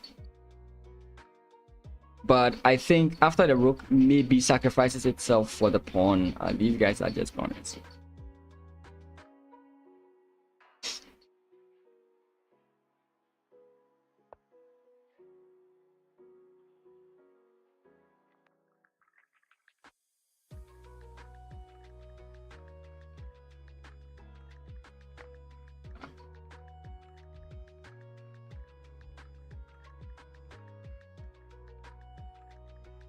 The opponent may resign here or not. Let's just wait and see.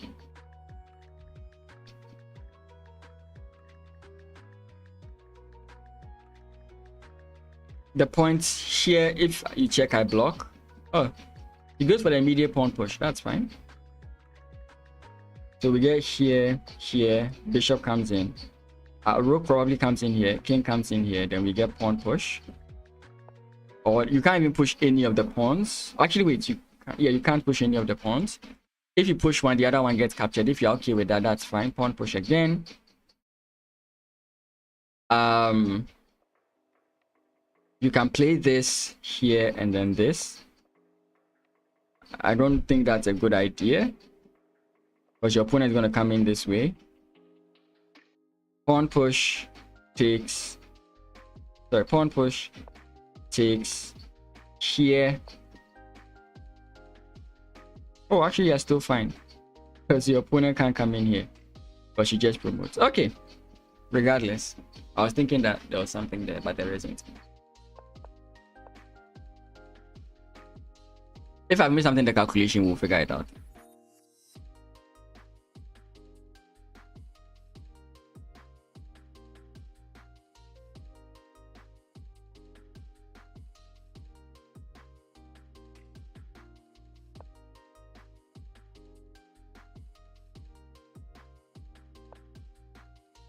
You did play d3.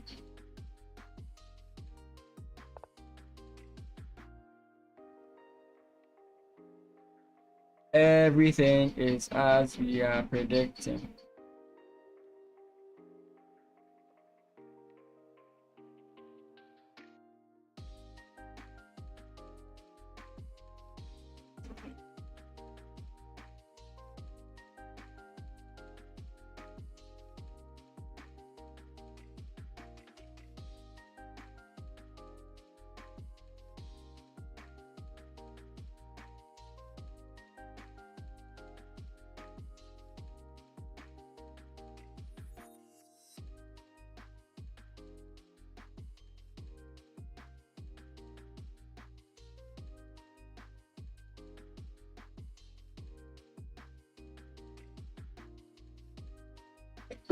Oh boy, that's.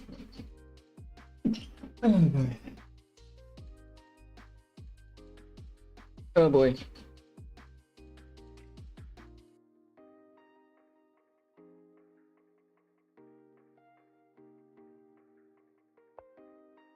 Yeah. So now the king goes up and those pawns can push. We've looked at this.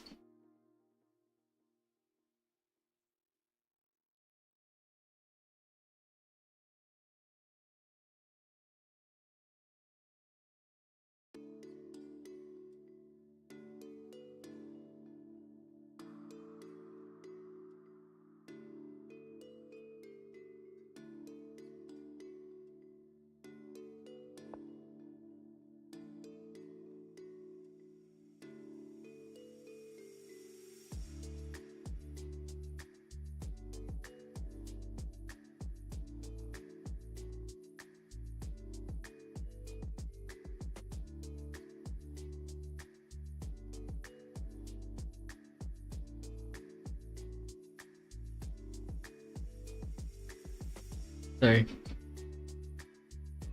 It's like I predicted every single thing. I mean, this is straightforward. Anybody can figure it out.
I was thinking that before rook e8, if he tried moving to b5 before moving rook e8, it might be more tricky. So after this, that's after the move that attacks the rook here, you play b5.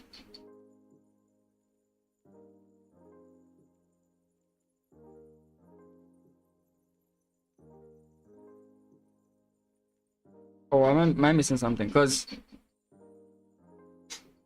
okay, maybe rook c8 here. Then you're saying we should play this. If I'm reading, if I think that's what you're trying to see. Because in this whole thing, let's say after bishop moves, and then let's say this comes in, something like that. Yeah, after the check. Okay. Yeah, so after the check and the bishop comes in, then you play b5. I think that's what you're saying. Yeah. Even after king up here, we can still go pawn push. Okay. And this move, there is still this move.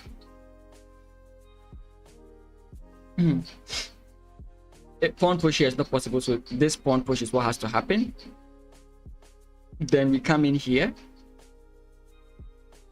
Then we can do that. But anyways, this is much more preferred. So you are defending here, defending here. Should your opponent promote, you are going to take. And if he takes, you get a queen. May not be the exact lines, but yes, it may be a slightly bit more tricky because there's more to consider. So yes, I would agree that it's a little bit more tricky. This move does not. Okay, it does make some sense. His point is, let's say you go pawn push, he can move without being disturbed, but that is not really true. You know, it's an illusion, right? We trick ourselves sometime in chess because we think that this pawn cannot be taken, but it absolutely can. It's an illusion. It's an illusion.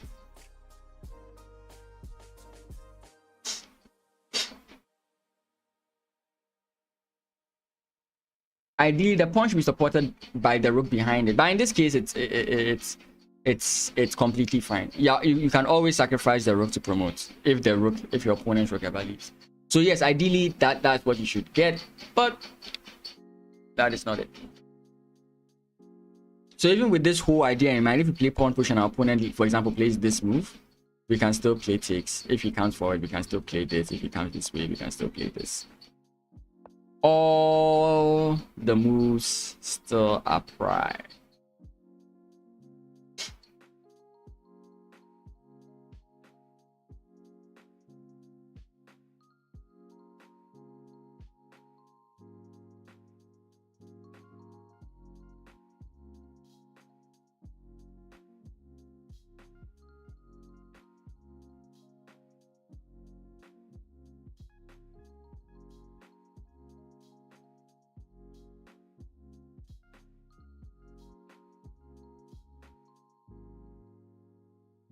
Why bishop to e7? I was thinking it's straightforward. You don't go bishop e7.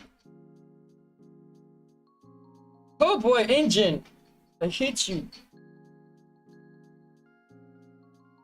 You know, I was always wondering, right, if there's a way the king can join the defense.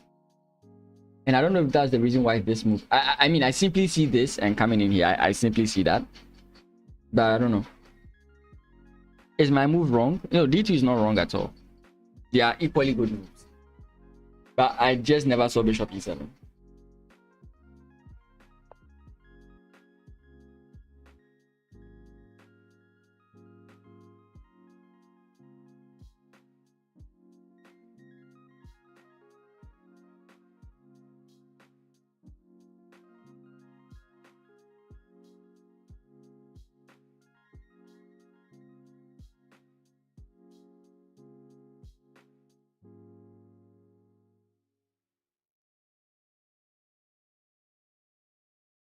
I'm checking something. Give me a second.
Okay.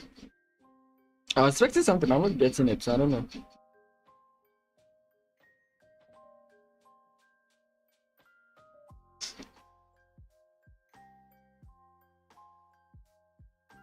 Again, same old. I don't know if this makes it harder. That's what. Oh, I see it now.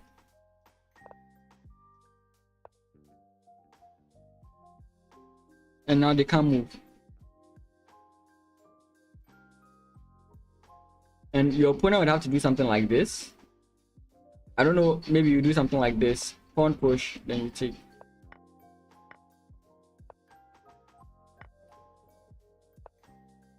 I still see it as a win, right?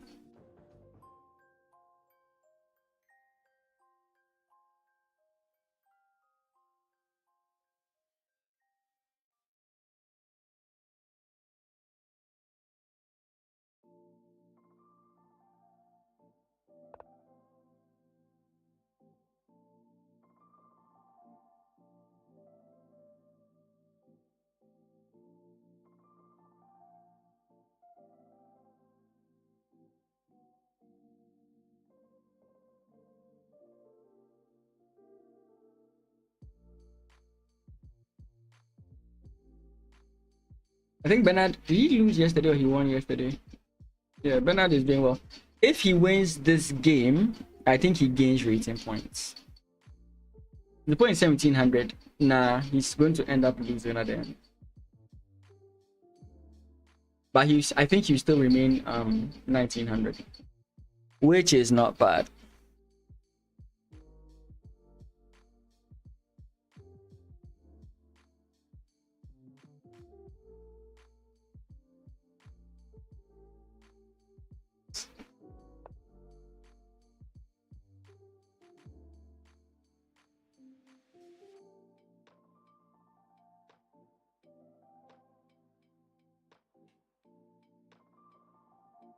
Oh boy.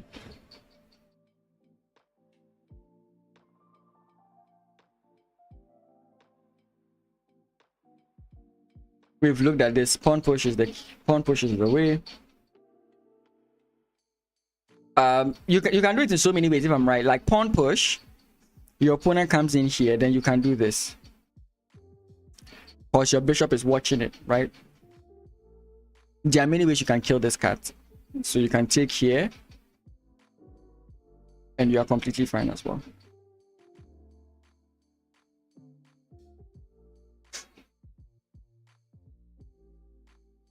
We are just slowly watching white crumble.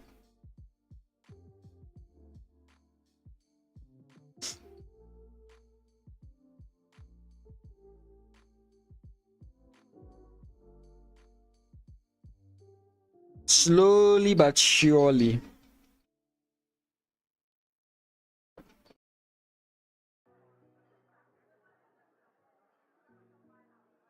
Slowly but surely.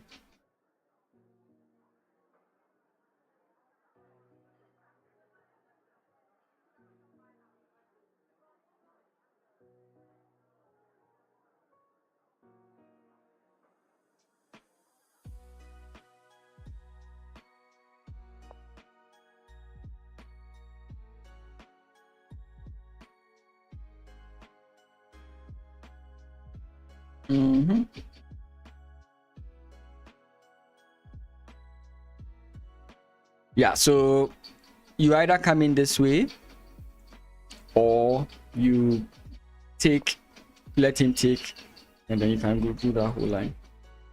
In case you're wondering, in case we can also look at this. In case you're wondering, like, how is this ever good, right?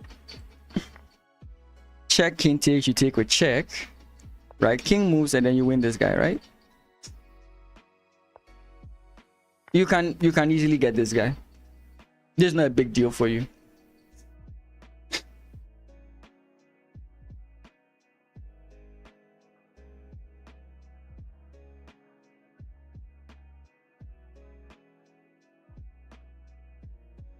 Yeah, so he takes here, and that's about like. Now that there's no issue here, you can simply bring your rook back, right? I think he's going to attack the bishop first. You're going to go this way. He's going to go this way. You're going to go this way. You don't care. Why? Because if he takes, you're going to promote. I mean, even if he attacks it here, you may not really care. But I mean, the fact that he can take here is maybe what you don't want. But you see the point, right? It's I don't set up the lights in my rooms. Okay. It's over. Bernard is definitely winning this.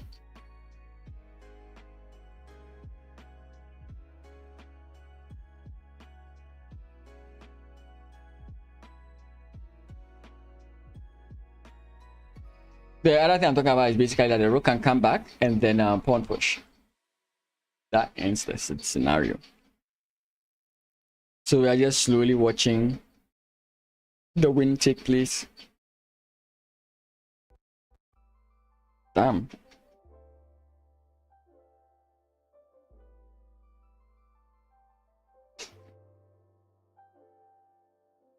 Is he going to accept his fate?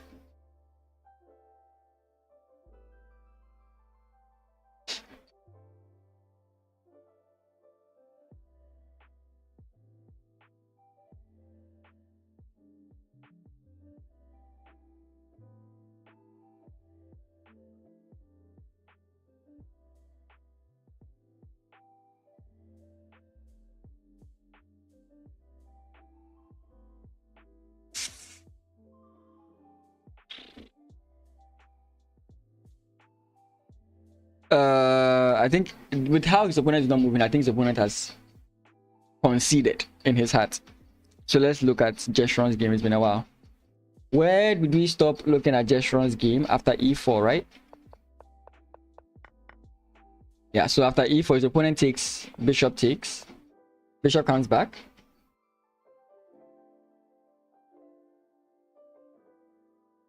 King f1, rook b1 check. King e2. Yeah, but you're still okay there.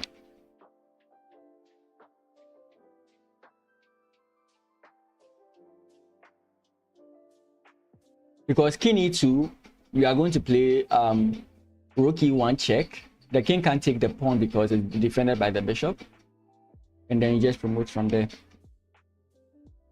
Because the king is now going to have to stay in front of the pawn too. Let me just show you.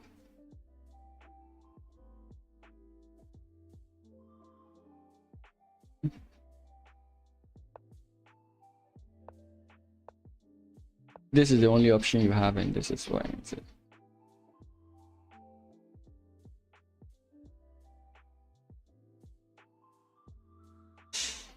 It's bad. It's definitely bad.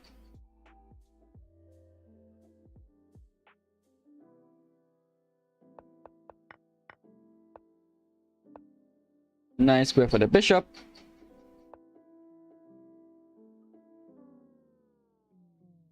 Isn't this the... No, this is not the game. There was a game where I recommended that you try and plop the knight here, but I don't think it's this game.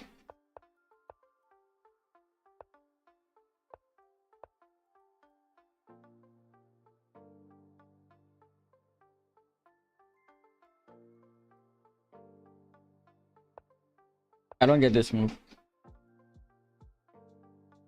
Unless the idea is to go e5 and then develop. Okay, I still don't see it. I thought he was getting here, but it's not the case. Okay. Oh, it's just to break through. I mean, breakthrough was the first thing I saw. I just thought there was something else to it. His point is that after takes, knight takes, he doesn't want the queen to be hanging. That's it.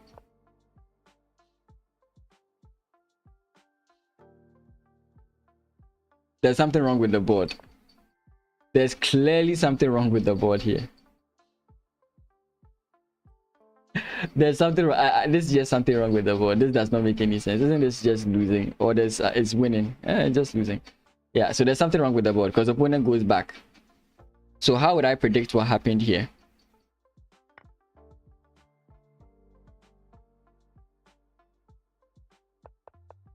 We'll have to wait for the board to come back. There's a problem with the board.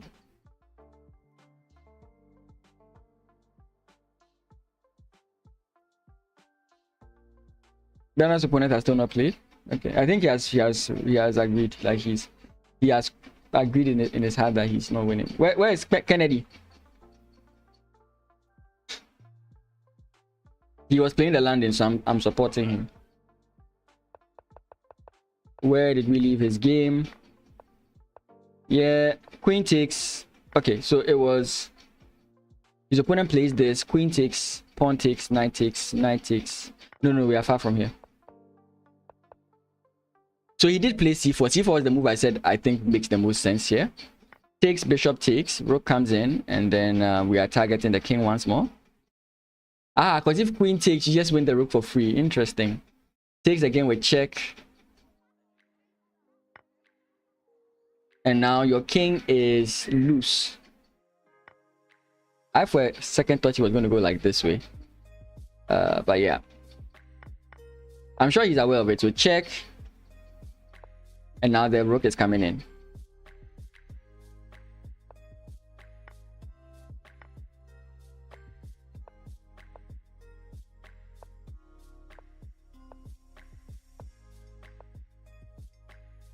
Threatening checkmate.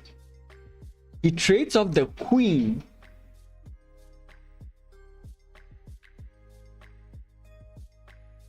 Oh, okay, wait, there's an attack on his rook. Yeah, he's losing. Yeah, Kennedy is losing at this point. You can play this. but it doesn't like do what you're expecting it to do. Kennedy is just losing here. It could also be that there's a board issue, because I mean all these moves are possible. He could have played all these moves, but I think this was a risk he took, and it was not a good risk that he took. Wait.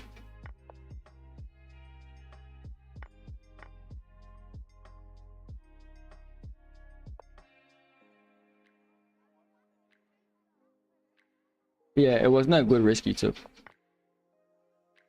Let's see. I think that's the case. It's not a good risk. Because here I think white is like okay, if not better. Then bishop takes is actually the issue. Actually, it says he's fine here. Like, if you sacrifice the piece and the engine is saying -1, it's a very good thing, because it means that there's compensation.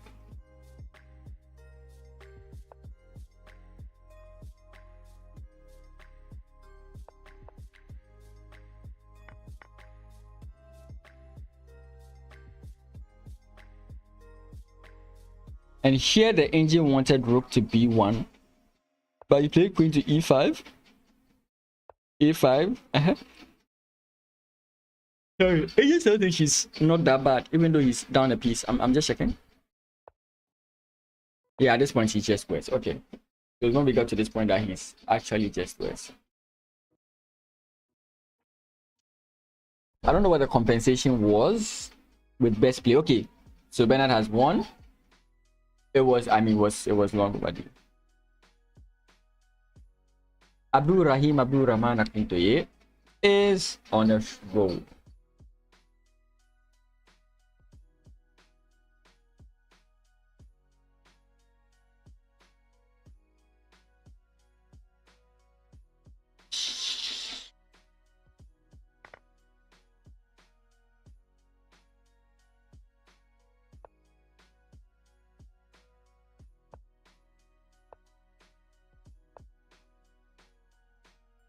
Yeah, my move is wrong. Yeah, so my move is wrong.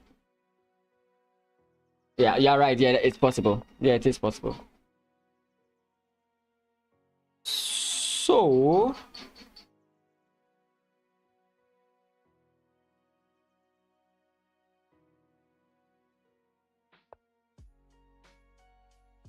then maybe you just have to allow it, I guess. I think at that point you just have to allow it, right?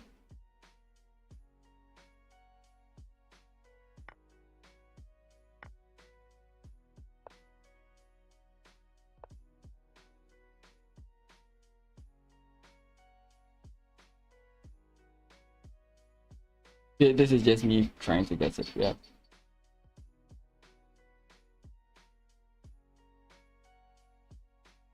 So that's why even the engine is leading with this move. But I don't know. Doesn't make sense. Yeah, but you're correct, Hugh. You're correct. I think I missed that.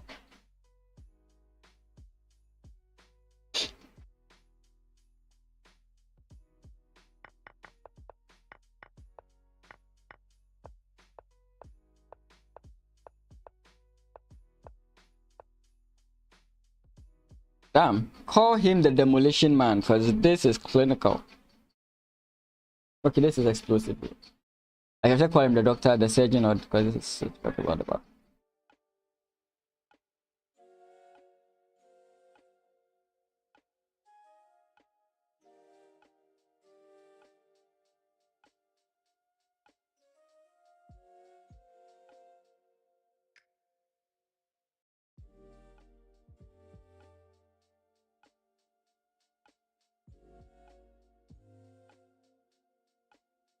Because you can imagine if the knight comes in here, if there's ever a trade, it's a trade into a problem.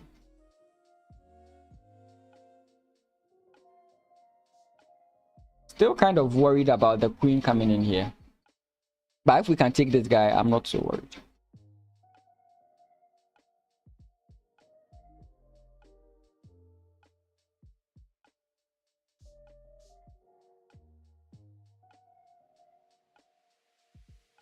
Balogun.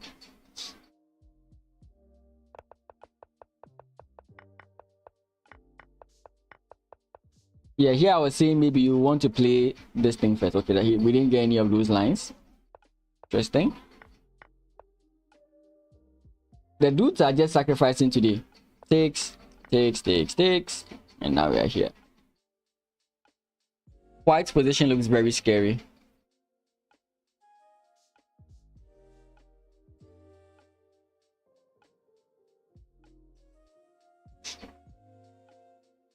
Is the move just something like this? Of course, I understand that the knight is defending it, but could it just be something like that?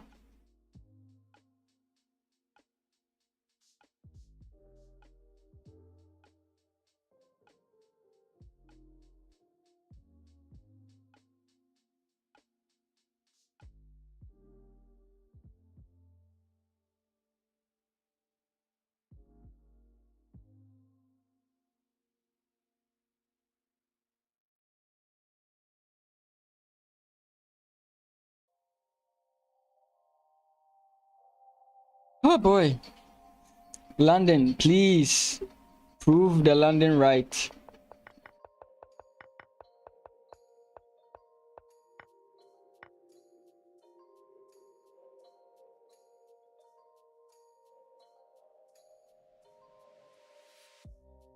Fine, we've created weak points in our opponent's position.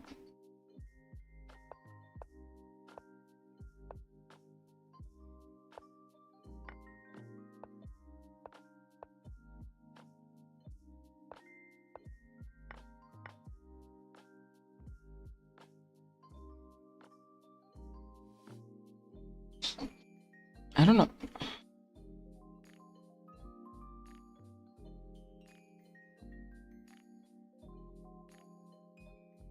I don't know. I don't like this for white. She's too open to assault. Like, I don't know. Mariano always spends his time. He's always very low on time, so that's normal. And he seems to really understand the chess positions, because when you look at his games, it may look some way, like it may look like he's losing, but he's actually absolutely in control, and I just sometimes don't get it.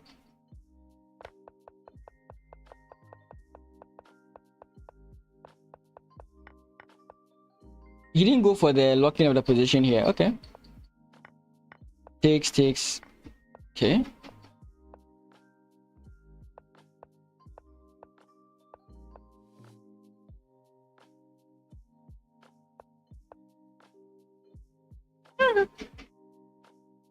Again, I was expecting here, but I can understand why he doesn't go there, because like if you come in here, takes.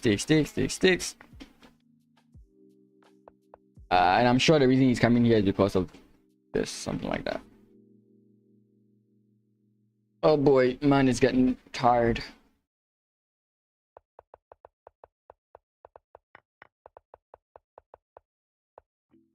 He defends with the knight. I was expecting like knight to e5 here. Pawn push. He holds the position. Here you ignore, I see. Then takes. Oh. I'm very solid, so I don't like creating these types of weaknesses. Doesn't mean I don't play with it, but I just don't like these types of positions. I think his plan is bishop, and that can almost end the game.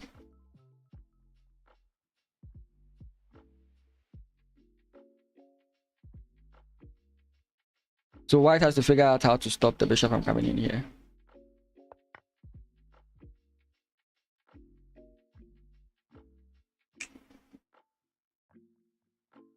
Not a good move. So white, I would say, has a potential advantage. So he plays queen to try and trade off the queens.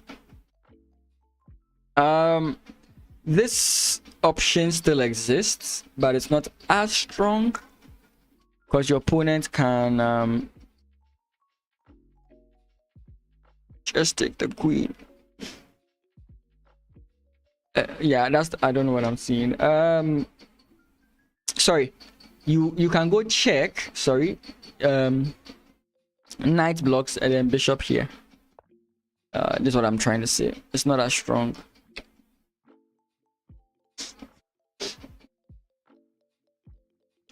Actually, don't we just have rook? I know you can do this, but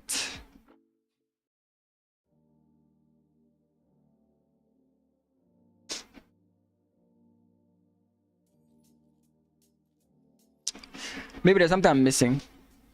Oh, he goes for the trade. Okay, then. Oh, my whole line is not necessary to calculate. We've looked at Kennedy.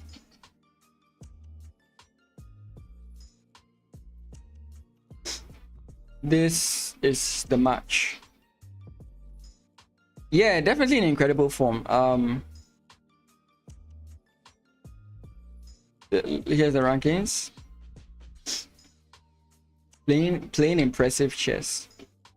And I think he's about to win his next game, so it's more or less likely he's going to. I think Olisa is either losing or drawing, one of them. He's undefeated. Damn.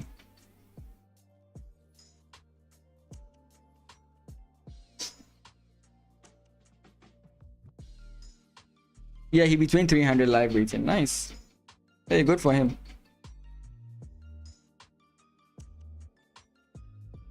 Yeah, he's winning his other game, so he's more or less won this already. He's more or less won this already.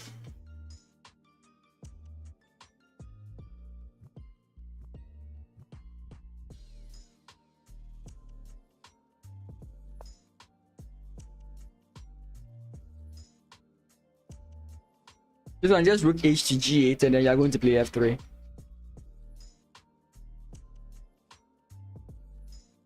Rook h to g8, pinning the bishop, and then you go f3.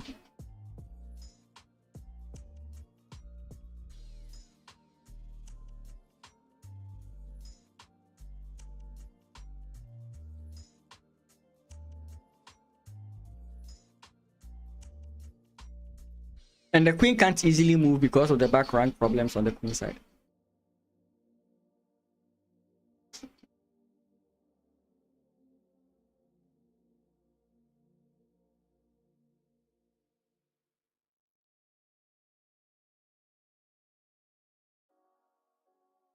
B2B?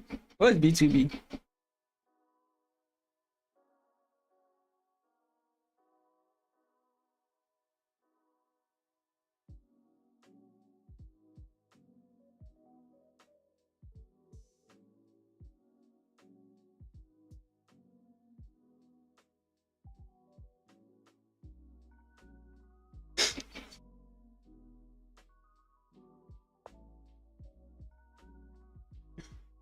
Okay.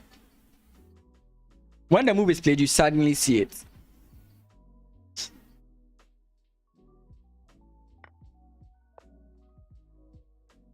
If I'm right.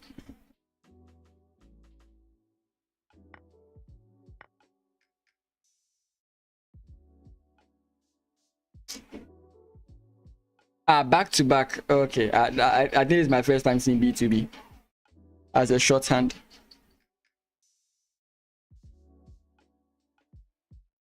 Is this it? Yeah, maybe this is it.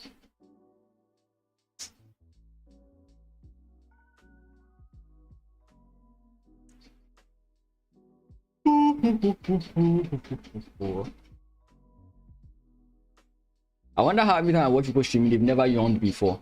I don't know if it's a training they go through.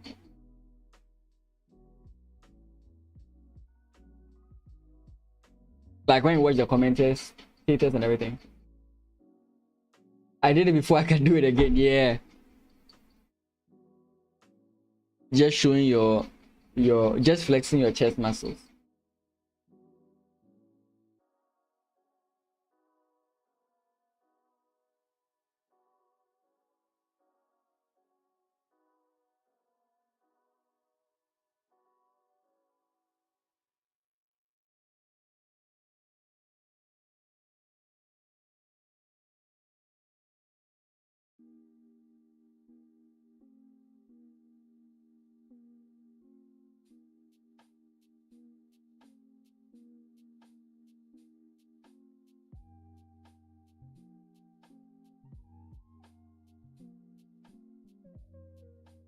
the games are reaching their conclusion. But this guy is always low on time, like always. I've never watched a game where he's equal on time. He's just always low on time.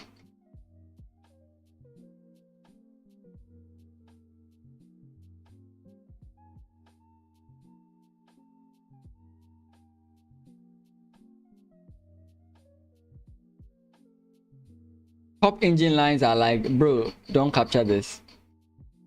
That's the top engine lines. It's saying queen b1 and bishop to f3.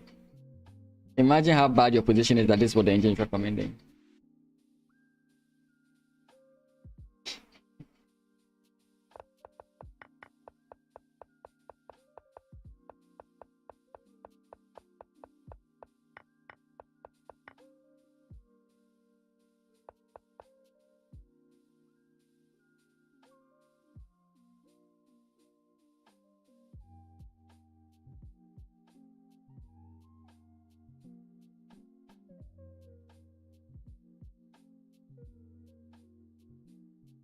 Oh boy, I really don't want to think at this stance now. If the position is very simple, I'll think about it. If it's not so simple, I'll just avoid communicating. Okay, so we are just trading down. This guy is not going to castle, easy. After all this now, white doesn't look good anymore. I'm liking black now. I don't like white anymore. Yeah, after all the trades that just ensued, I like black now. Oh, Kennedy lost, and he lost to the London system. Kennedy, you're not worthy to be a London system player anymore. Give up the London system. Don't disgrace us like this. The London system never loses.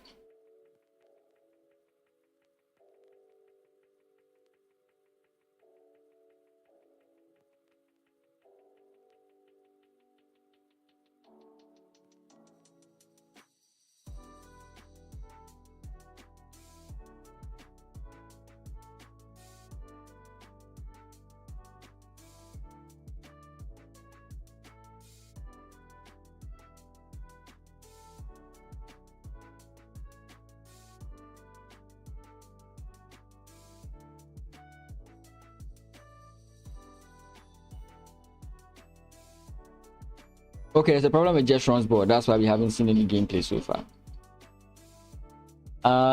What other game was there?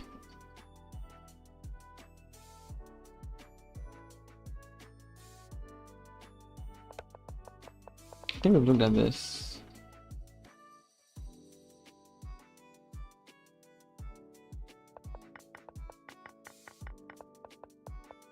Okay.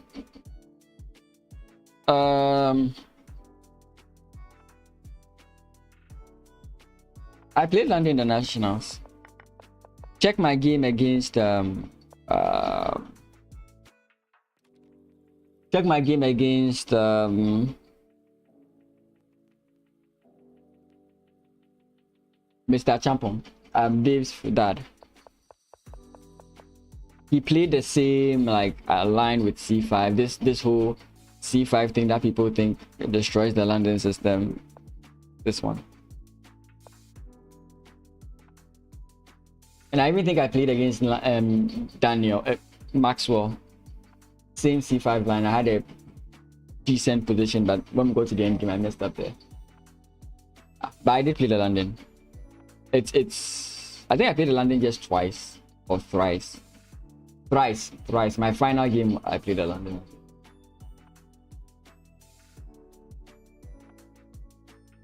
I mean, the London system didn't lose. I got a decent position against Maxwell. It's just that I messed up the end game. But in my last 2 years, I never lost with the London system.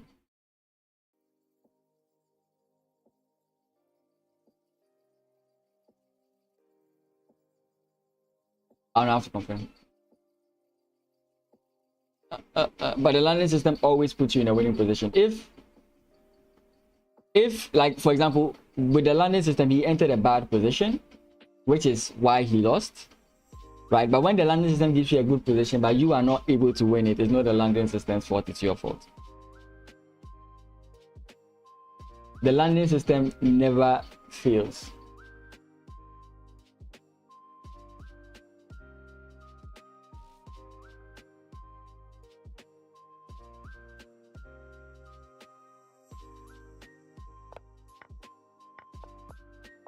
Oh yeah, I remember this game. Oh no, I'm very much worthy of the landing. I'm still very much worthy of the landing. So you got the G5 in. Bro giving excuses. I mean, if you don't play the landing, you have a problem with what I'm saying. Only true landing enjoyers will understand that I am very much worthy of the landing, right?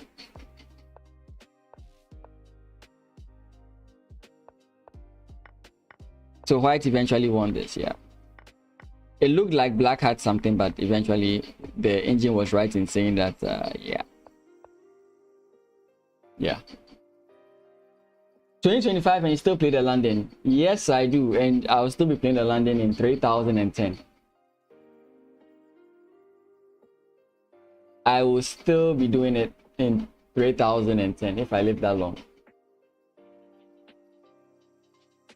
Yes, I mean, unless you don't want that, like, if this channel ever becomes popular to the extent where, let's say, I may be doing streams with chess.com, you will you hear London every day. It's until they give me like an NDA or like some contract where I should stop saying the London.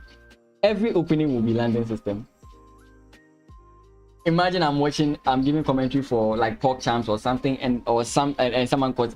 Of course, I'm not high skilled enough to give high level commentary, and I see this. I'm gonna be like, oh, the Italian, the weak London. I'm just going to mention the London every single time. Every single time.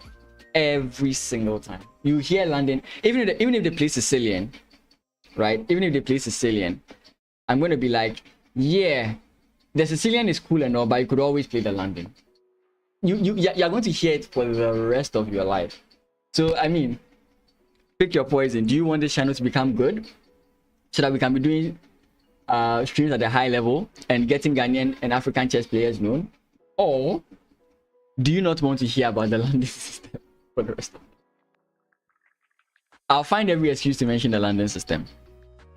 Okay, so where we go? I mean, as we all know, and Muloma, as we all know, Friday is when I play viewers.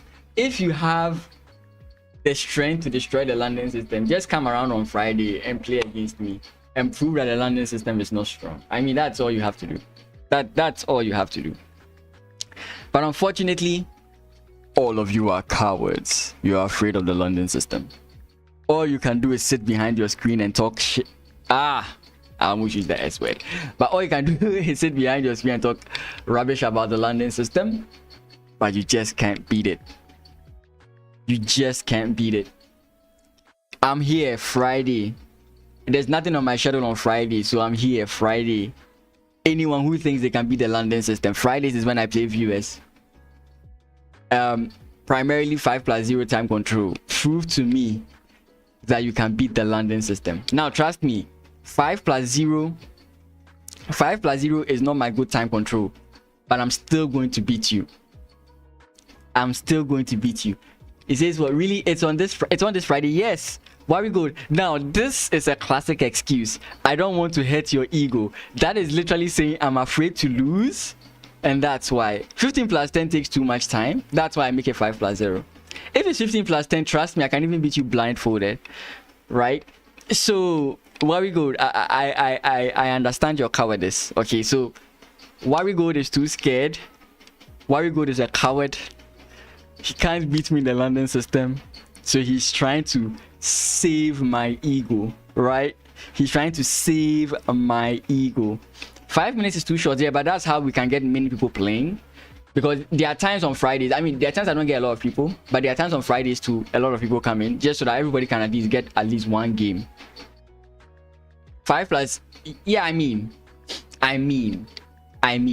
I prefer the longer time controls, but for the sake of getting multiple games, and that's why we do 5+0, because 115+10 game can take half of my stream, and I normally stream like an hour and a half, 2 hours.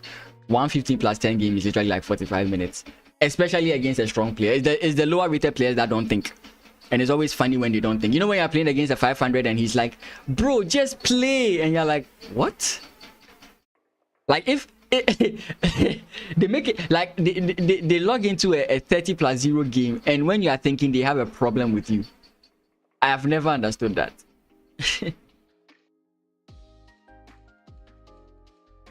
We should do 3 plus 2. That's even worse.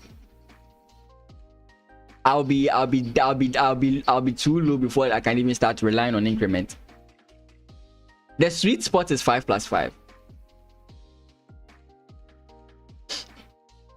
It's a 10 plus 5, 3 games. If you win, if I win just 1. Oh, brother, do you think I can't beat you?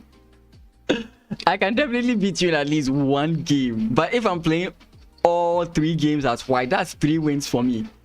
Bro, that's the freest 100 cedis of my life. Freest. And that's not even a word. That's like the easiest 100 cedis of my life. Easy. Oh my goodness. He's trying to be brave. He's trying to make it look like he's brave. That's why he's putting the 100 and saying that I can't even win 1. So is it 3 games of me just playing white? Because that's just an easy like 100 cedis. I mean, I don't know what you're saying. I know you're saying that draws don't count. Fine, draws don't count. I'll go undefeated. Muloma is saying 3 plus 2. Yeah, like I'm saying 3 plus 2 is even worse for me. I played 3 white and I will not win 1. Okay, you're on. I mean, freest 100 cedis of my life. Freest. Just to show how easy it is. Freest 100 cedis of my life. Oh boy, Worry Gold is underestimating me. I like it. I do like it. I love it.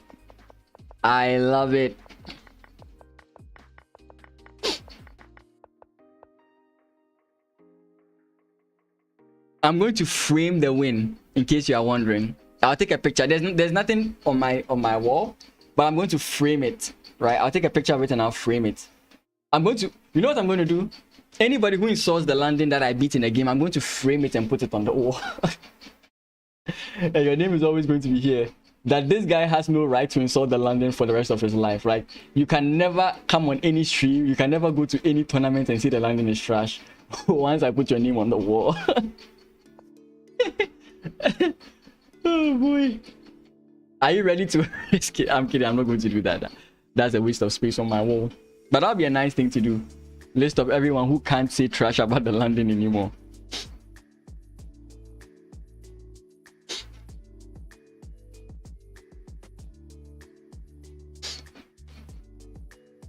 Ticks. Look, ticks. Beating on the weak is not my thing, but I think I can make an exception. Oh, thank you, God. Thank you, God. I'm so happy that he keeps talking. I'm just so happy that he keeps talking. I'm just so happy that he keeps talking. Guess what's going to happen? I'm going to get a good position. Then he's going to be like, I'm sorry, my mom's calling me. Or I'm sorry, we have a class, so I'm going to resign. It doesn't mean that you've won. Next week we'll play again. That's what he's going to do. Just watch. Just watch. That's what Worry Gold is going to do. He's just simply going to make an excuse when he notices that I'm winning.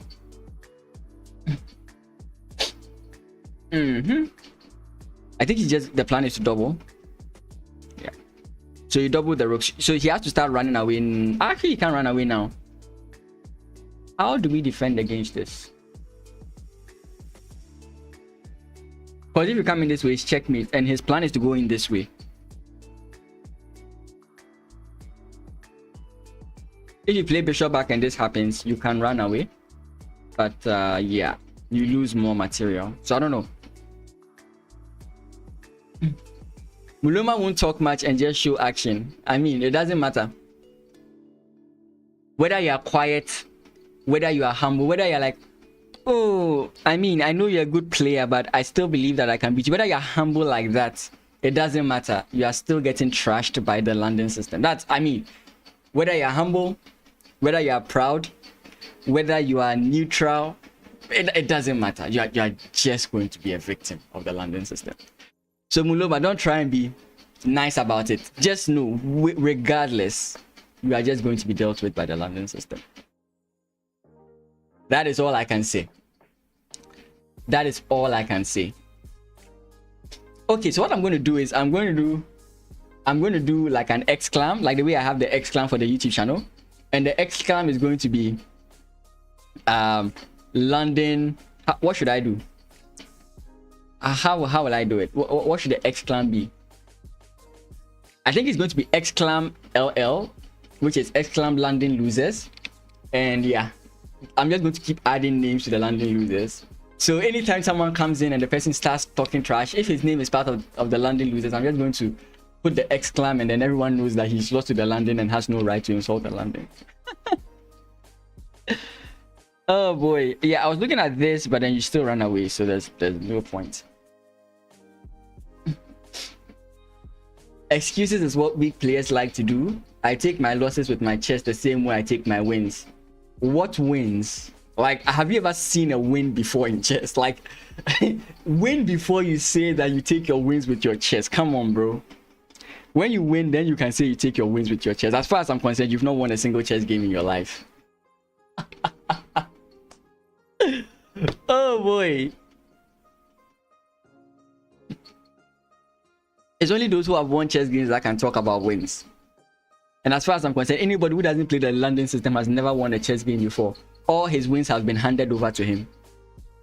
We London players deserve our wins.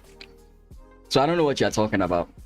Very good. You start winning and then you can talk about winning.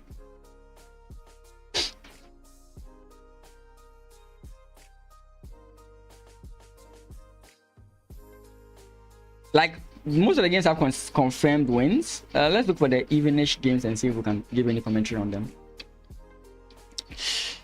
Yeah, have we really been in this position for that long? But I was thinking that this was the move.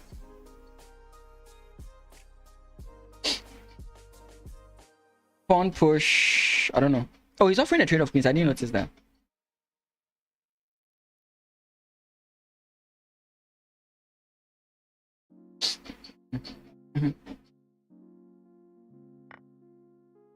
Okay, so now the knight is hanging, so you can't. Okay, you can still play this, despite the fact that the knight is hanging. Can I send a link to the games? Yeah.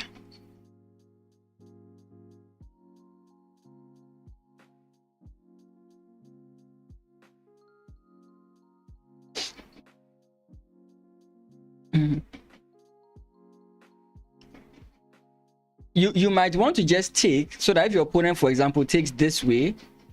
Okay, that's not. I'm seeing something wrong.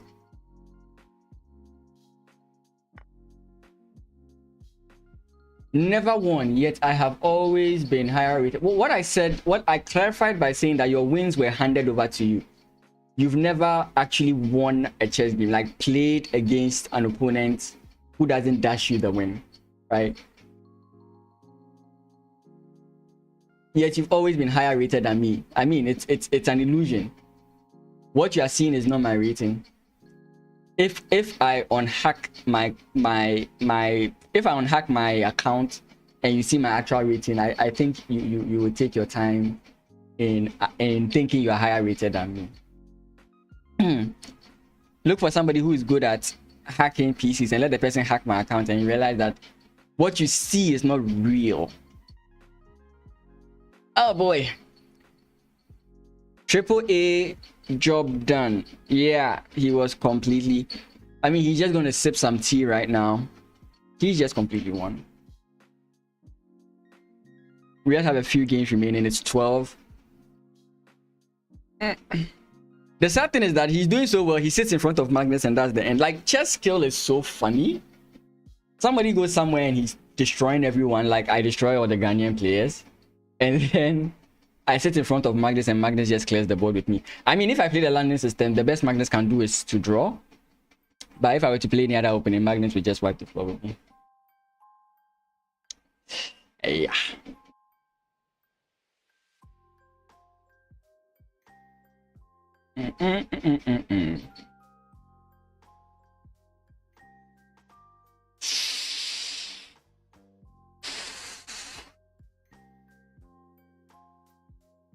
I'm still trying to figure out how to pronounce this name. Is it Ietogan? Tongan or Eyatonga. I don't know. Back-to-back 7.5 is OP. That's what's his rating now? How many rating points is he gaining? 38. Huh. I can't wait to face him and take it. If he comes to playing the President's Cup and I beat him, what are you going to do? If he comes to the President's Cup and I beat him, what are you going to do? Very good. He may come for the President's Cup. So if he does and I beat him, what are you going to do? Please let me know what you are going to do.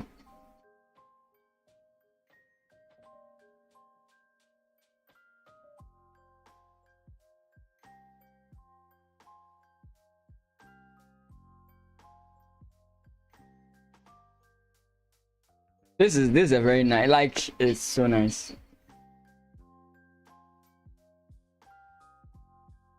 Yeah. I mean, this is the result I want to have this year for the nationals.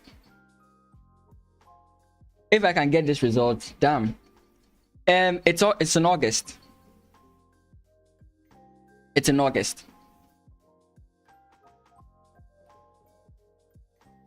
At least that's what the provisional calendar says. Let me just clarify that before you get overexcited.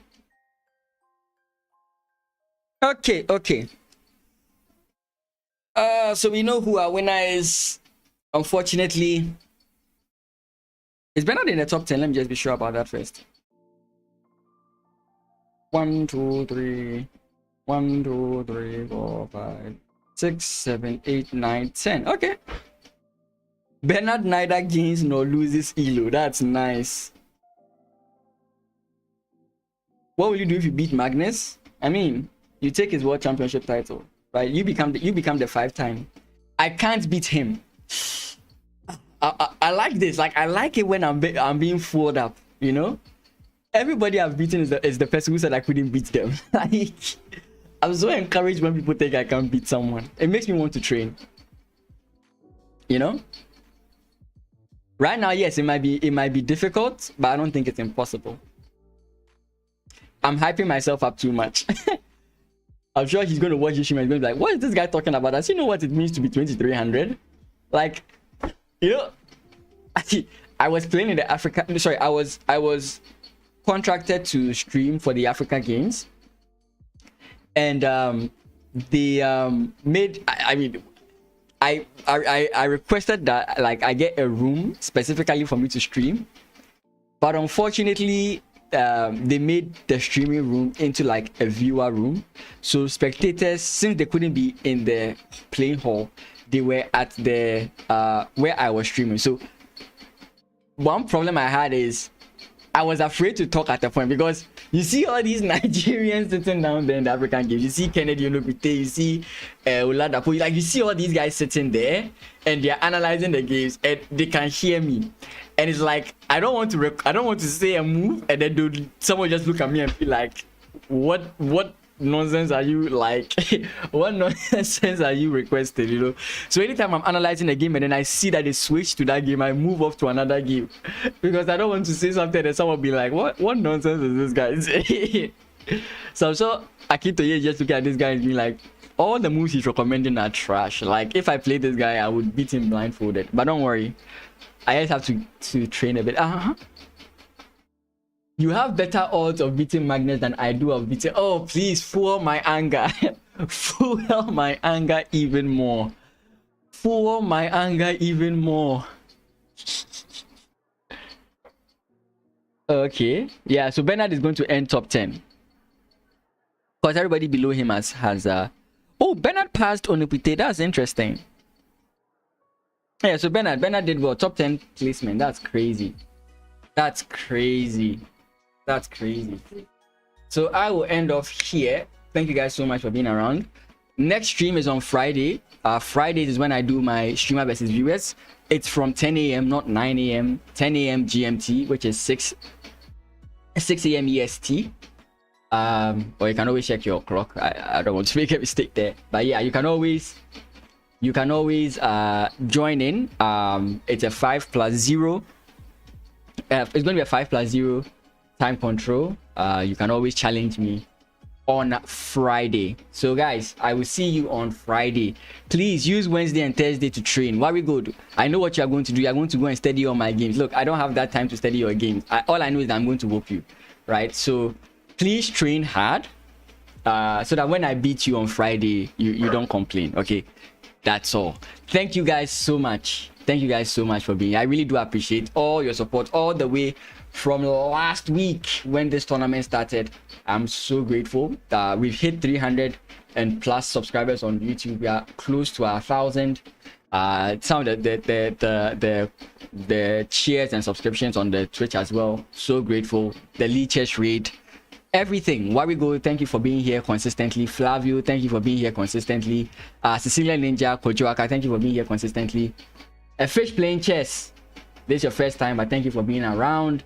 If I forgot your name, Muloma, you're also here as well. If I forget your name, I'm sorry, but thank you. I really do appreciate your being here. So I'll see you guys on Friday. Please just come and watch me whoop Why We Go. That's all. If nothing else, just come and watch me whoop Why We Go, and we'll put him